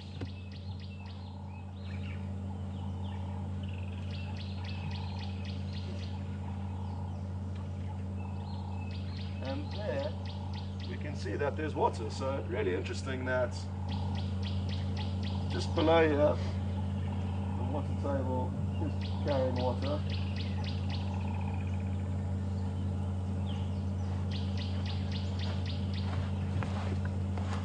And I'm going to chance it and try and drive over the center of this hole and hope the bank doesn't collapse in on itself. There we go.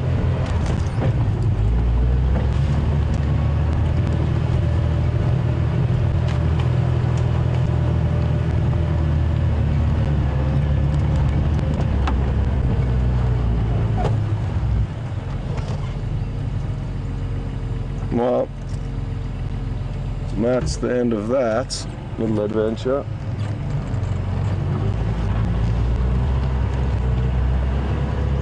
And still no leopard.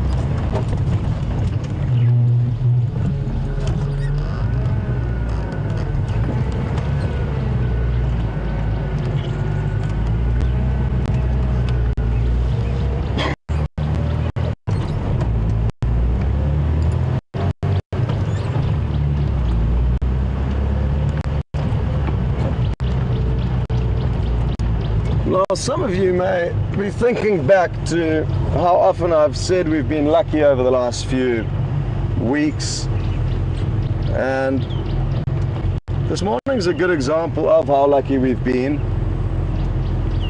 in terms of the sightings that we've had and the luck we've had in tracking owls and actually managing to find them, because it can often be that you do have exceptionally quiet mornings. Not that there's not lots going on out here, it's simply that we're in the wrong place to be looking for them. So now you'll realize why I did emphasize how lucky we have been, because of the know-how that we can have these quiet spells and patches where luck is not on our side.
You may hear a bird call similar to the one I've just done as we continue. There it goes.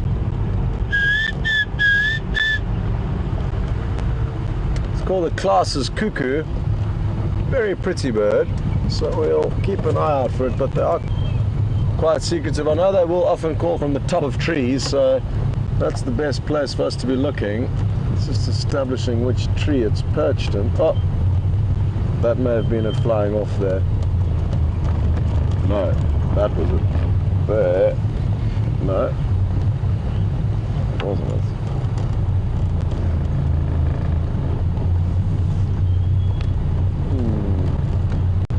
It's got an emerald green coloration that really glistens in the sunlight, so it would be nice to see, but like I say, they are quite secretive and are often perched right at the top of trees when they are calling, making it difficult for us to see them from below.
Come out wherever you are.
It's already getting much harder to see the tracks now that the sun is getting higher up overhead, and as I did mention earlier, but I'll recap for those of you who may have joined more recently on this morning's drive. When you're tracking, it's easiest to follow tracks in the early morning and late afternoon when the sun is coming in at an angle. That way, casting a small shadow on the sides of the track, making it more visible. Whereas when the sun becomes higher up overhead, shining directly down into the tracks, it's harder to see any shape or form. It's either that or when it's overcast and you've got no sun at all, that also makes it difficult. So we've missed the easy couple of hours of tracking, and now it will get harder and harder to follow any tracks or any tracks. Something worth bearing in mind.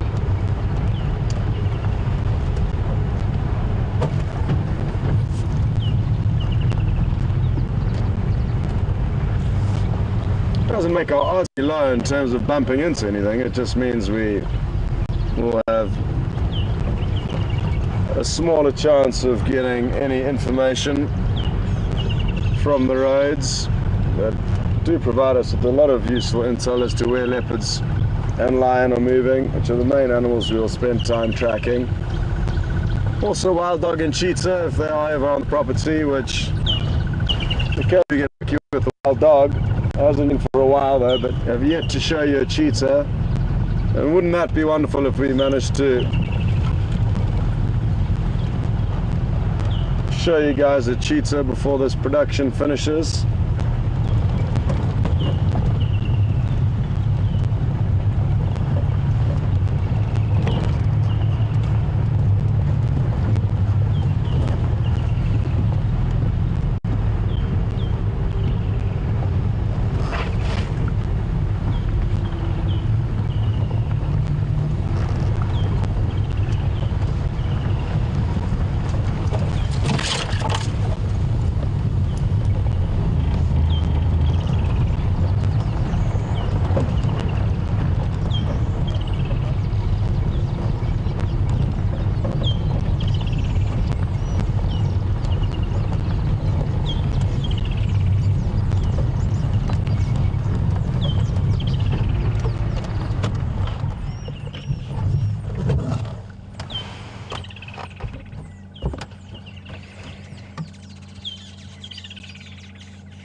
Really are beautiful birds, these village weavers.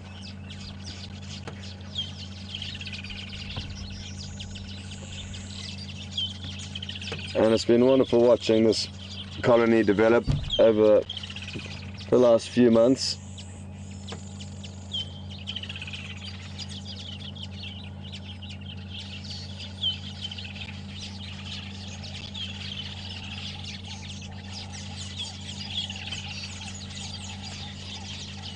Oh, Jim, you see the woodlands kingfisher there?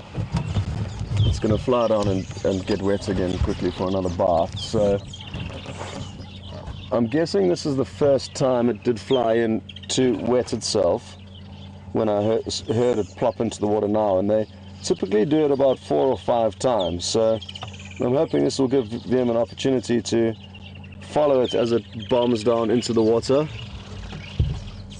But it could well have had a few baths before we got here, and therefore will no longer require to go in. But they usually, like I said, dunk themselves about 4 or 5 times for an average bathing or bathing session that we've noticed. Come on, plop in one more time for us.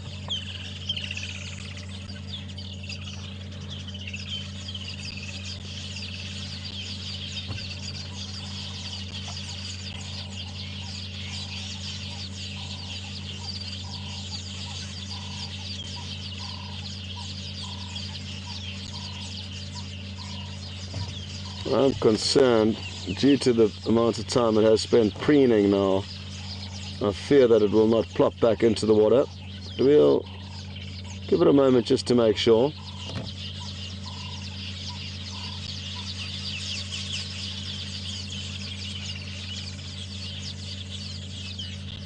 Oh, now what's interesting, the bird that's just landed in the nest to the left of, or the furthest left nest, is a spectacled weaver.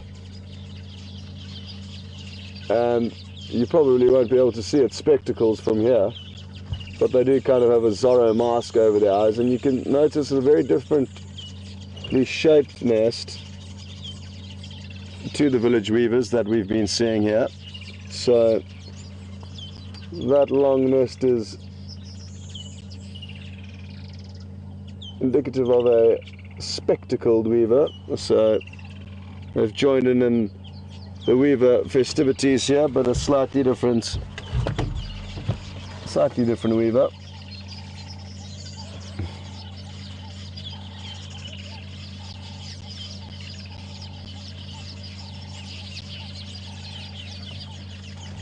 Okay, well, it doesn't look like that woodlands kingfisher is going to be doing anything.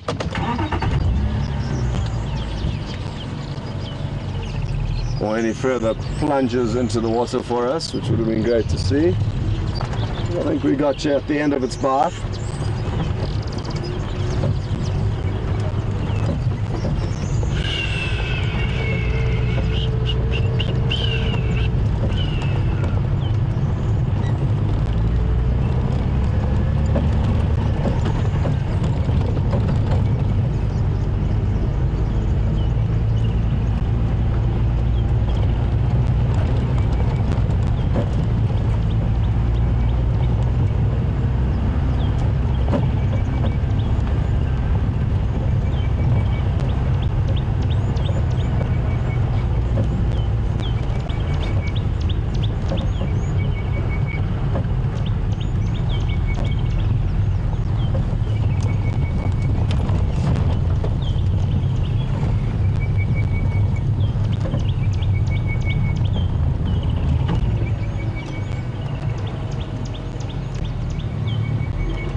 There that you can hear calling.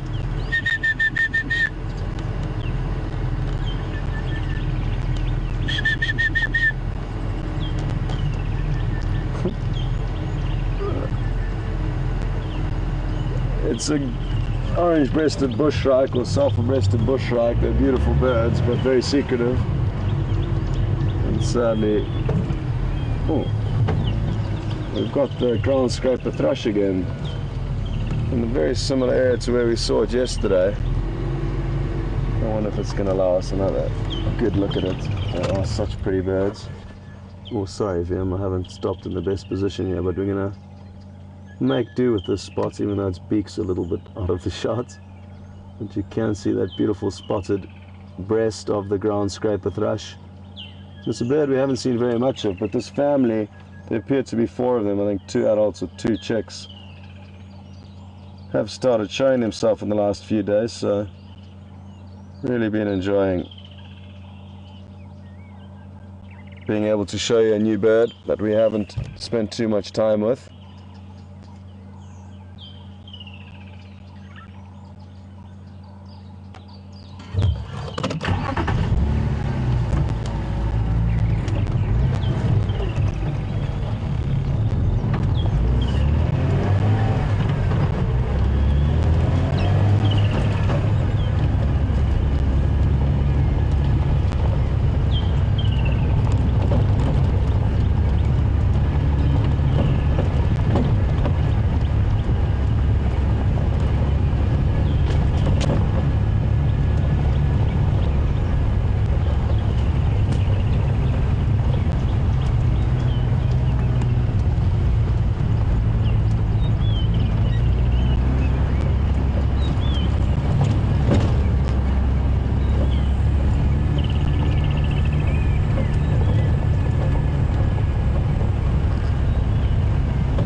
It really is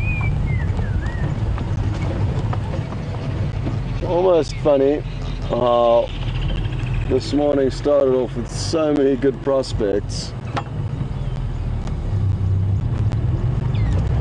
and has ended up quiet and barren. Yeah. Now, had it have just been quiet from the get-go and no tracks and excitement, being called to leopard and then nothing being there, if it's just quiet, it's fine, because you haven't built yourself up to any major excitement. But this morning there's been so much excitement building up and potential for good sightings, I feel drained after establishing that luck is certainly not on our side this morning. But there are some buffalo enjoying a mud wallow here. Some of the animals are enjoying themselves out here, not two-legged vertical ones, I speak on behalf of myself this morning. And they really are crammed into this. Oh, sorry guys.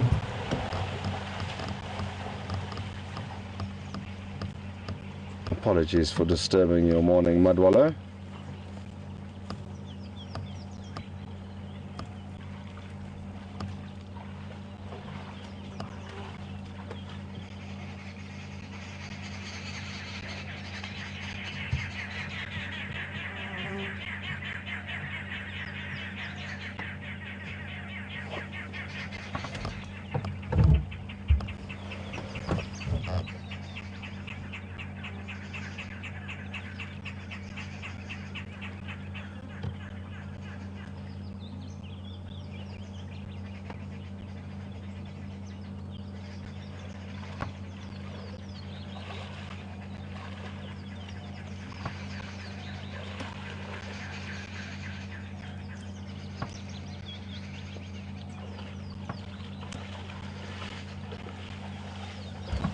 I'm going to leave them to it because I don't want them to leave on our accord. And I'm sure if we leave, they'll then settle down and continue with their mud wallow.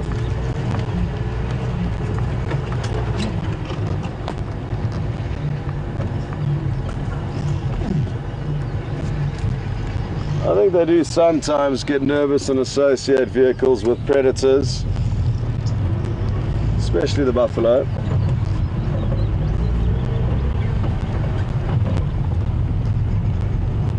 Which is strange because the majority of the time that we view buffaloes, there's no predators around. It's just very occasionally that the lion are hunting them and we're hot on their tails. But that, like I say, is a rarity and we don't get to see very often. So it's interesting how buffaloes sometimes act cautiously of the vehicles. Not sure exactly what could cause it.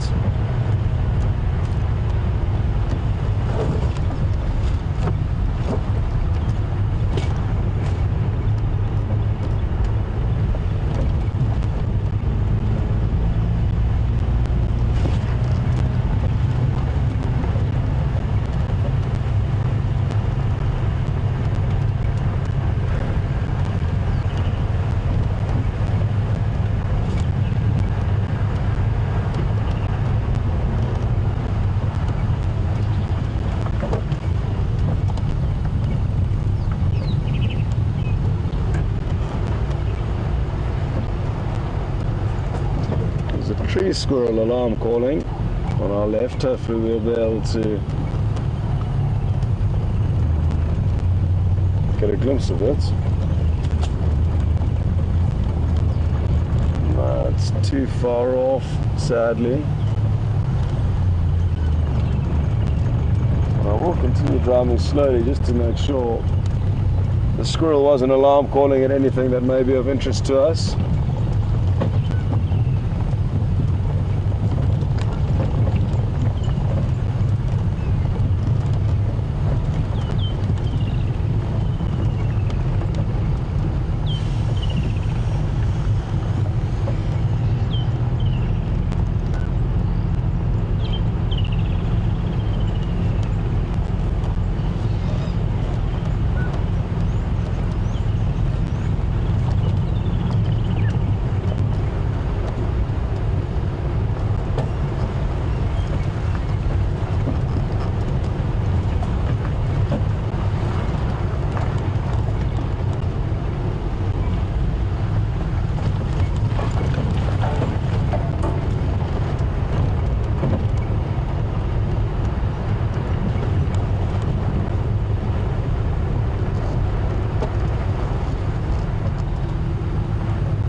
A morning like this goes to show how important teamwork is out here in finding animals.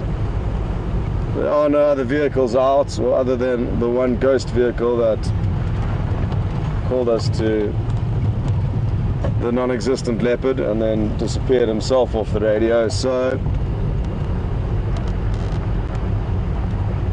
in such big areas with so many different hiding places for animals to be. When you are stuck alone out here, obviously you can get lucky, but your chances of finding things alone out here are slim, as you are all witnessing this morning. In the same breath, if you do get lucky and find something, then you have the beauty of having it to yourself with no concern of having to potentially leave to make space for other people to come and have a look, because you do share sightings, and that's obviously how the teamwork comes into play, as other vehicles may find things on the radio that's hopefully working. You can therefore get called into sightings, get an idea of where animals are. But this morning there'll be no sharing required. Sadly, we don't have much to share with anyone, even if they were here.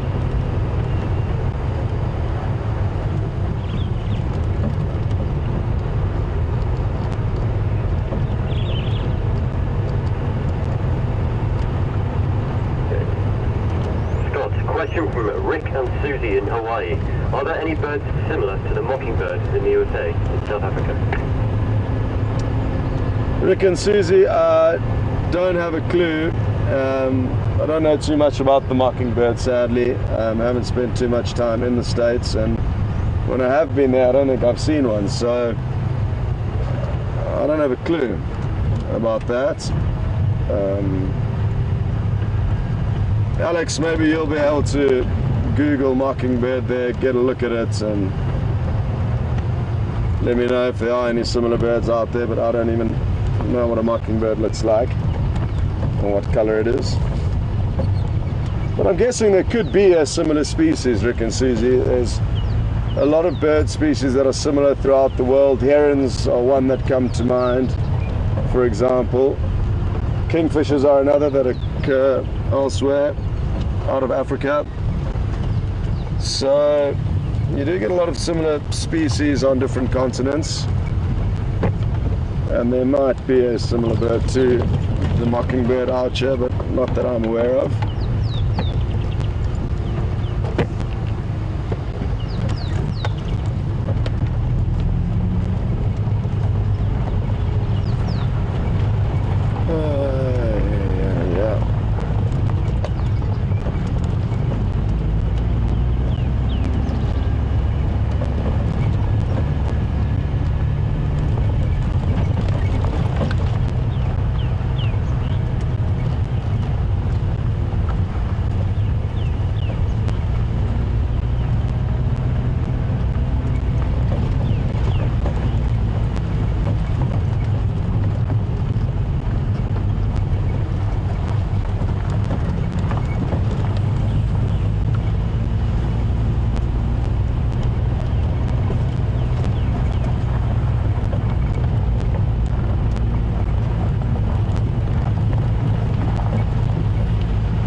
Jim, do you want to take over driving for a while? I don't know what to do.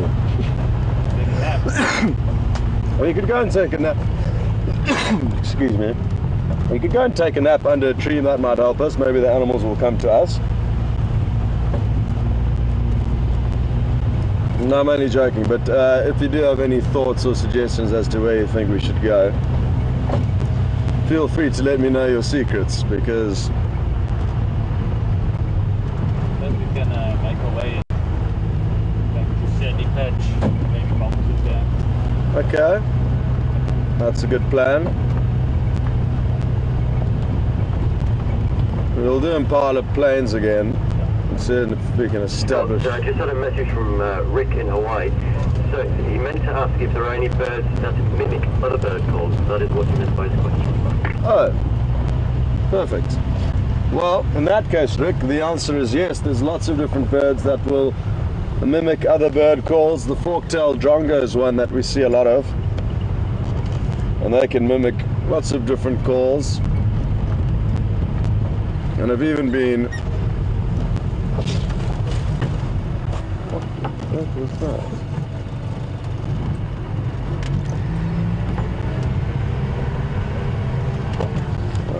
It's a lizard.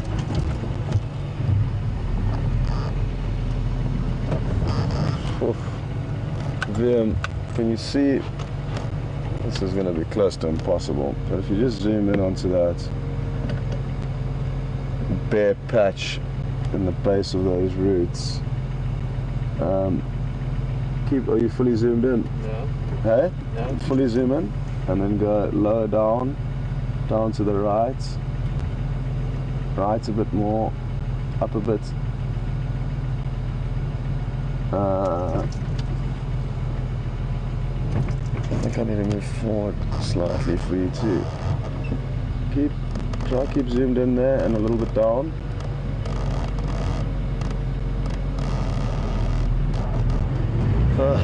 Nothing seems to be working out this morning. There was a giant plated lizard hidden in amongst those leaves. But I guess it was a bit ambitious for me to hope that we were going to be able to get a glimpse of it. Worth trying though. But like I said, everything this morning turns out to be not working in our favor. And that's how it goes. I guess the one positive to look forward to is that I'm hoping this afternoon's drive can only be better than this morning's one. This is probably the lowest point I've got to in the last few months in terms of the drive and frustrations, but that's how it goes. There's highs and lows out here, and this morning is a low point. So if you are joining for the first time, it's important for you to understand that.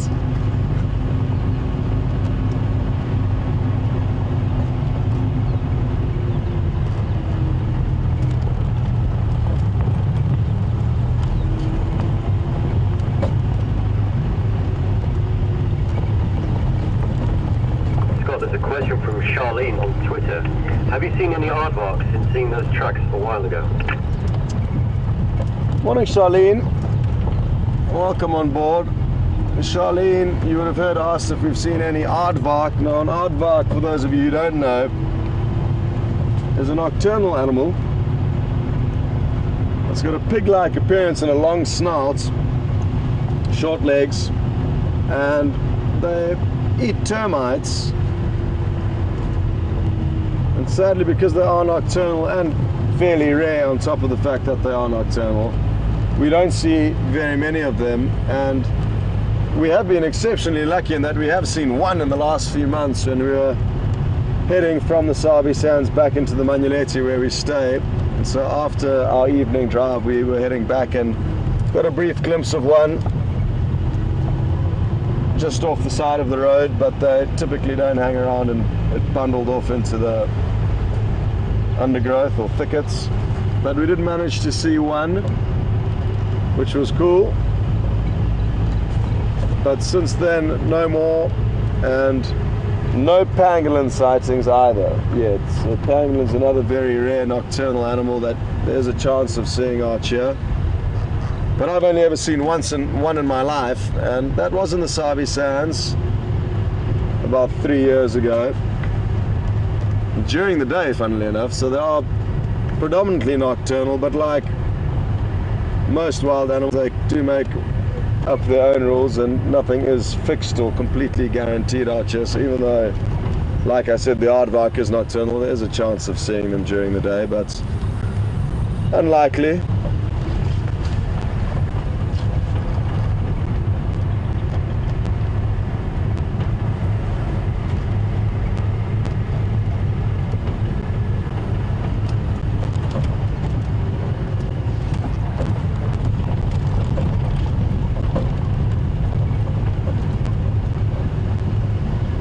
Phew. I don't know if it was a good idea coming back into this area because my blood's beginning to boil again. This is where we came to look for the leopard that was apparently here, and it was. I mean, we saw its tracks walking down the road, you could smell its scent mark. Somebody told us that they were there with it, and that's all we know. Where it's gone, where that vehicle went, nobody knows. There's two Impala still here from earlier.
There's a black-bellied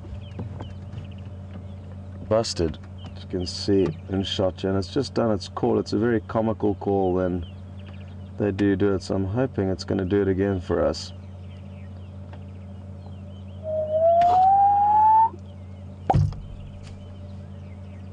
Kind of sounds like a champagne cork popping.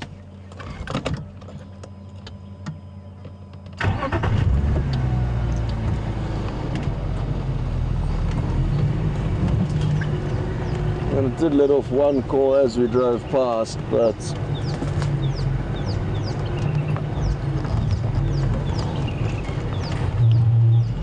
not an ideal spot for us to be trying to capture it calling. As you can see, it disappeared behind the bush, so that's no good for us.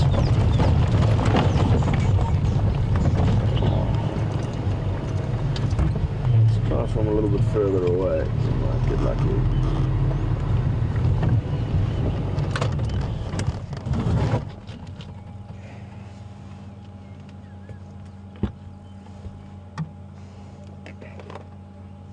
Hopefully it stays in shot, and then it'll coil its neck up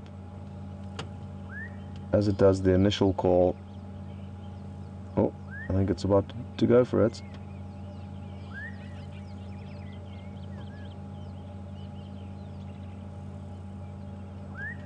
Keep watching closely, and in between it's feeding, I'm hoping it'll let off one more call for us.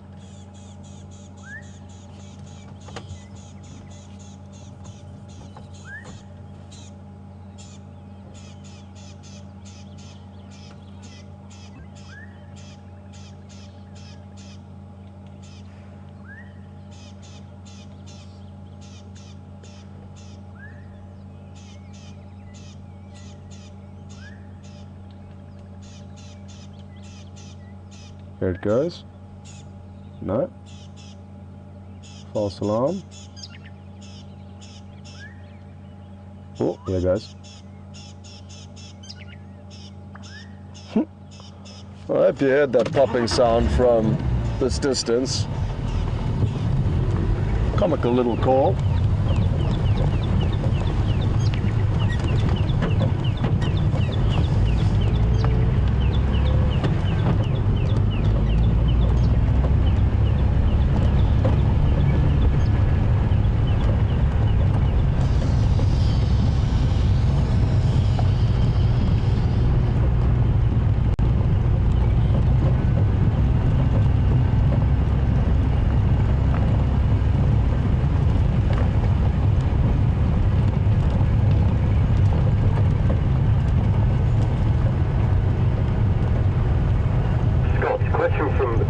Philadelphia. Has rabies ever been an issue in South Africa? A good question, and I'm sure you'll copy that over the radio. It came through nice and clearly. Thanks, Alex. Good morning and welcome on board. Yes, rabies has been and will continue to be a big problem in South Africa, and it is a problem that even spills into this reserve. There's a lot of communities that surround this reserve, and their dogs, or a lot of the dogs are not looked after very well, so they don't have any veterinary vaccinations, and a lot of them are stray and run kind of fairly wild and aren't kept in gardens, so to speak. So if there is a rabies outbreak, it spreads through the whole village or community. And then we often find that dogs then are more likely to come into the reserve when they do have rabies, relative to when they don't. They don't have any interest in coming here. But when they're rabid, they for some reason want to come in here, and then naturally any animals that come across them, lion, leopard, hyena, wild dogs, will fight with them, as they all do with one another, and often come out on top. But in fighting with them, they can pick up rabies themselves, and then for wild dog, it can exterminate a whole pack if just one animal gets rabies, because they're such highly social animals that if one animal does get it, it'll spread through the whole pack and wipe out the pack. With the lion, it will result in them eventually dying often, well, as rabies does result in death eventually, but can obviously cause dangerous situations with us if lions are rabid. So in one case, one lion had to be put down that did get rabies from a fight with a domestic dog. It killed the domestic dog obviously very easily, but did contract rabies and did have to be euthanized, and that was here in the Sabi Sands. I personally had to shoot a dog out once out on game drive that I came across that was rabid. That wasn't much fun, having to shoot man's best friend. But when they're rabid and when they are in a place like this, where they can have such negative impacts on endangered species like wild dogs, that's what we had to do. So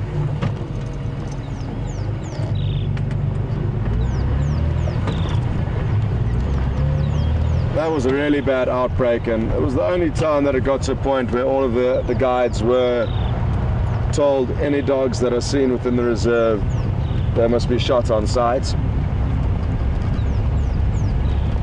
Thankfully it only happened to me once, because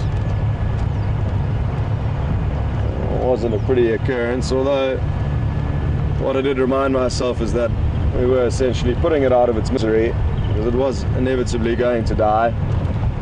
And it's a slow and agonizing death, rabies. So it did put it out of its misery and did prevent the further spread of any rabies going down.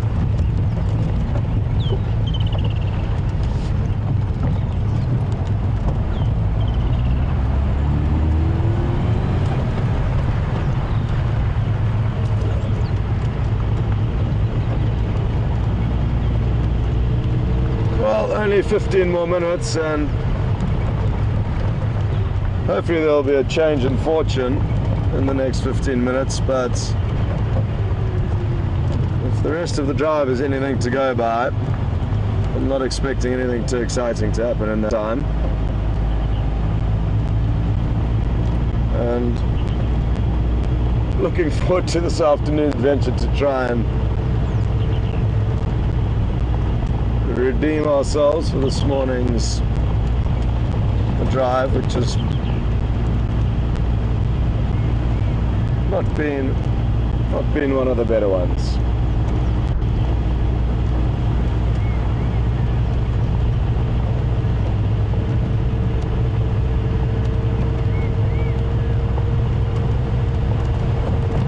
But I guess that's what live TV or any kind of live entertainment is all about. There's no sugarcoating or editing or deciding what's good to view and what's not good to view. It is what it is. And sadly this morning's been highly frustrating and not the most enjoyable, at least from my side. But that's how it goes.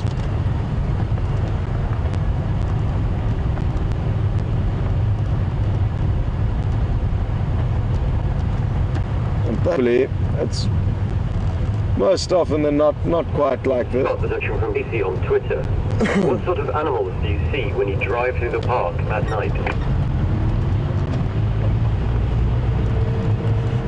Good question, Kate.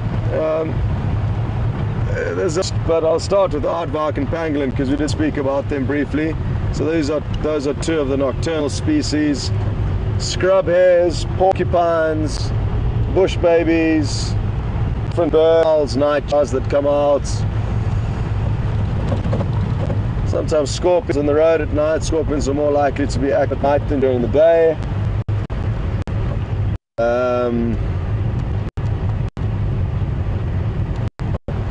What else? What else have we seen at night? Genets, civets.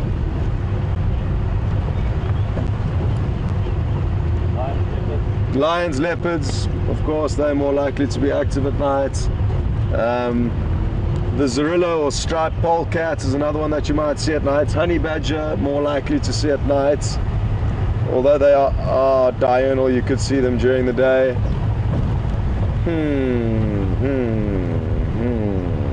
Tokolosh? The tokolosh. I was waiting for that, Alex, thank you.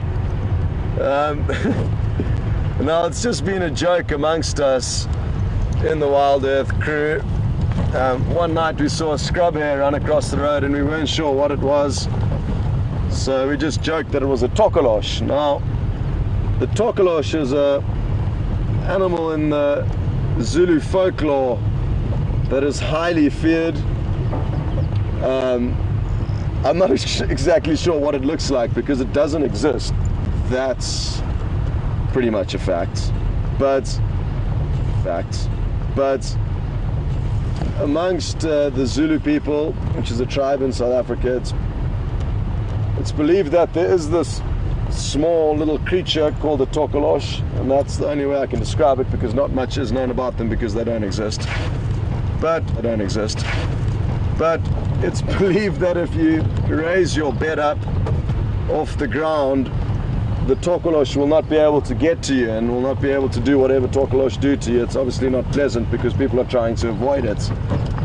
And this tokolosh, like I say, must be quite small because by raising your bed and just by a few inches, 6 inches or 12 inches, and the local people do that by putting the legs of the bedposts onto a few bricks. Well done, Vian. Onto bricks, and therefore raising the bed a foot off the ground, and thus protecting you from the tokolosh.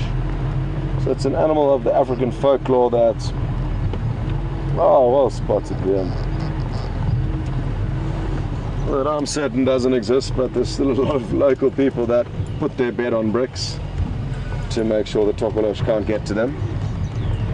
So there have been a few speculated sightings of the mysterious tokolosh on our way back. There's also been the honey civet. Now the honey civet is a combination between a honey badger and a civet.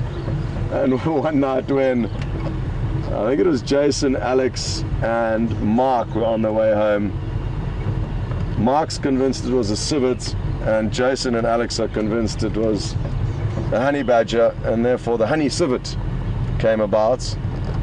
Mutual consensus. Oh, beautiful.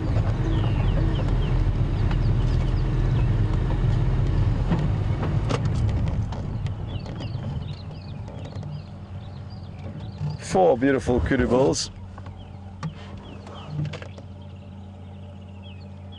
And they seem to be taking some time off in the shade, just relaxing. And I'm looking forward to joining them shortly.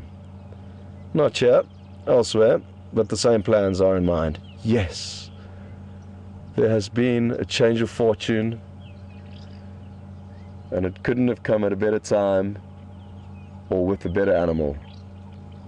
So, the carmine bee-eater that we've been speaking about for the last few days is here. Yeah? You see in this tree over here to the right. Keep an eye on it, we'll loop around the other side. And I'm guessing it could well fly off before we get there if in search of more prey. But stand by for a beautiful, beautiful bird that we've yet to show you this season. And things are looking good. It's still sitting there. And it really is incredibly beautiful. Got it there, Viam? Yeah.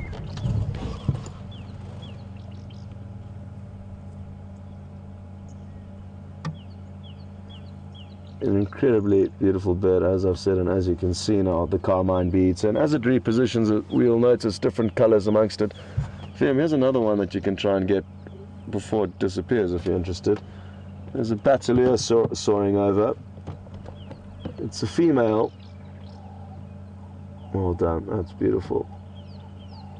And I can tell that it's a female because its wings are predominantly... Oh, look at that. Oh, beautiful. And it is common for the batelier to teeter like that from side to side. It's got a very short tail. And without a long tail, or with a short tail, it's more difficult for it to balance itself if it does hit any turbulence. Back to the bee-eater though, and I'm so glad we have got to see this bird because we've been speaking about it for a long time and even came here looking for it yesterday on the start of drive, and there was no sign of them. But there is a pair that appeared to have made the quarantine clearings their home over the last few days, and these are them. Well, this is one of them. You can see its beak's open, and that is because it's very hot, or starting to get very hot, and that is how the birds will keep cool. They don't sweat like we can, therefore they need to pant and open their beak in order to keep cool. Oh. Now something that is difficult for us to do is show you the beauty of birds, and a lot of them are most beautiful when they are flying off. And that you're just going to have to come out to Africa and experience firsthand. There's only so much we can show you from these vehicles. And urge you to come and join us out here if you ever get half a chance, because it really is a magical place to be.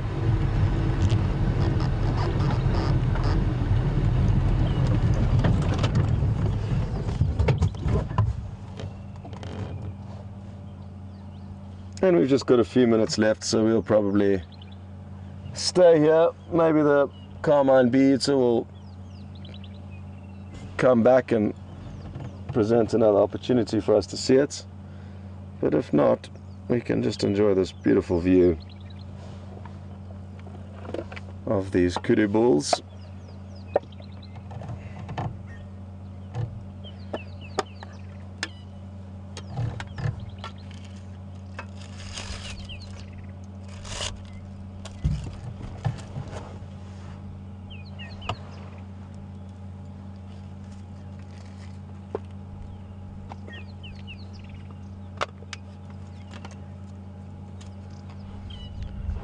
Well, one's disappeared, but there is still another one.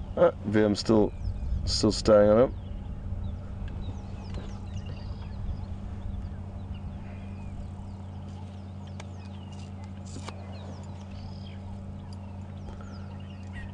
Well, I'm glad we got to see it running off there.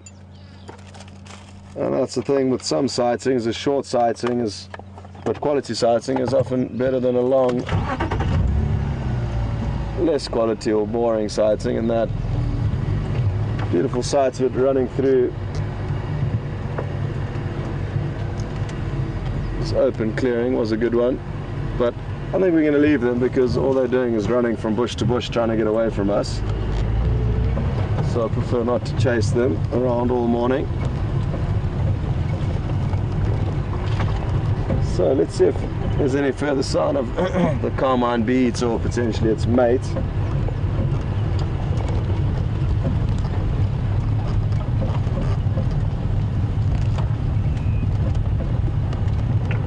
Scott, there's a question from Jeffrey in Texas.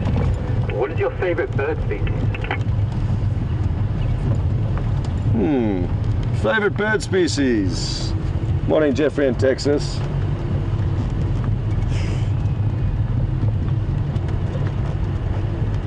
Well, that's a tricky one.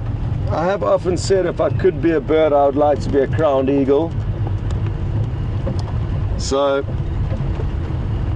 I guess that answers your question. Crowned eagle is my favorite bird, and if I could choose to be a bird, that's what I would be. Any bird of prey though would be cool. I'd love to be a hunter for a living. And even being a bee eater, they're incredible hunters. They hunt on the wing, they catch their prey and hawk their prey, so often from vantage points like we saw it sitting in. It'll then sight its prey and swoop down and catch it on the wing. So any of the predatory birds would be nice. But the nice thing about the eagles or any of the larger raptors is the ability to soar and float effortlessly high up in the sky with beautiful views. It's something that I would like, as you typically don't get that with the smaller birds.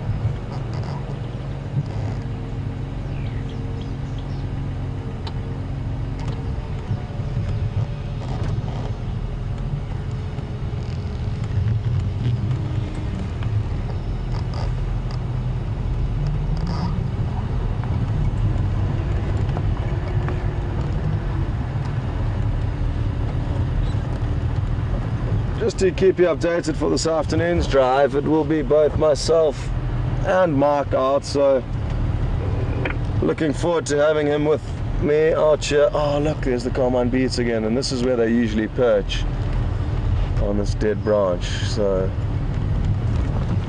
hoping it's not going to fly off. There it doesn't go.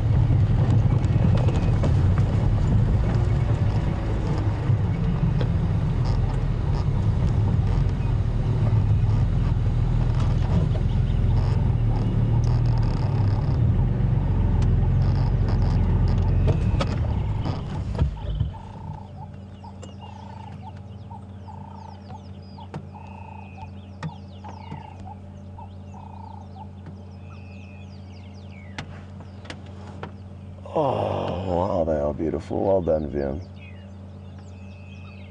So there's an example of how they perch themselves often on dead branches and then wait to see an insect and then fly off and hawk it. So let's keep watching. It did one earlier where it as we were coming into position, I'm not sure if you saw it, where it flew off just a few centimeters and then landed back on the perch, and it would be wonderful if it did that again, because VM would certainly be able to keep track of it.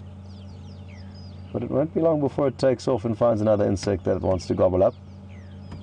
So let's give it a moment or two. It's a pity it's not facing us, because the prettier colors are on its breast.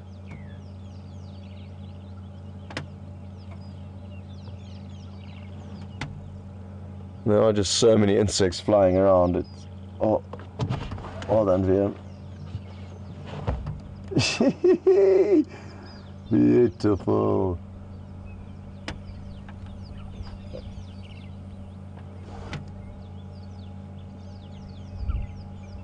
So we're challenging VM here in the last few minutes, and there's not much longer to go before we're done with this morning's drive, and so happy that we're finishing on a high note with this carmine bead. So it's a beautiful, beautiful bird, and it is making me feel a whole lot better about this morning's drive, because at stages I was wishing I wasn't here, which is not how it should be.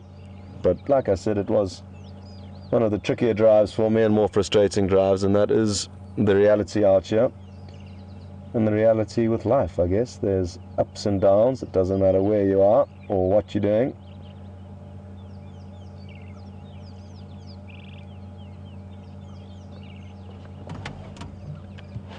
It's so quick.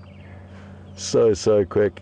And VM's doing a great job to show you these shots. And I'm so glad it's so relaxed with us, because we are quite close to it, and it's often deciding to fly straight towards us to catch its insects. Look at that long tail streamer, also a wonderful thing on the carmine bead, so that the other beaters we get you don't have that long tail streamer.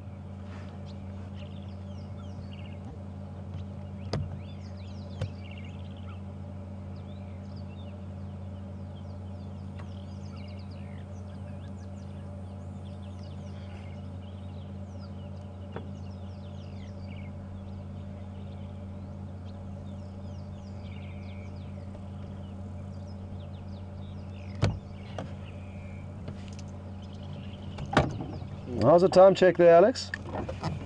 1 minute to go. Copy, thanks. So just a minute left, and hopefully this beat is going to do one little aerial display for us before we go. If not, thanks for joining in, and I apologize for this morning's drive. It wasn't the best, but it is how it is what it is, and I'm hoping this afternoon things will pick up and increase. There certainly are good prospects with the leopard tracks that have been seen this morning, so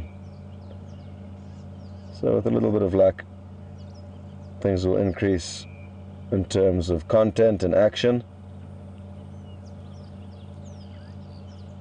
Until then, I hope you have a wonderful 10 seconds. Wonderful day or morning, depending on where it is you are in the world. And from myself and VM and Alex, we look forward to this afternoon's drive, and thanks for joining us this morning.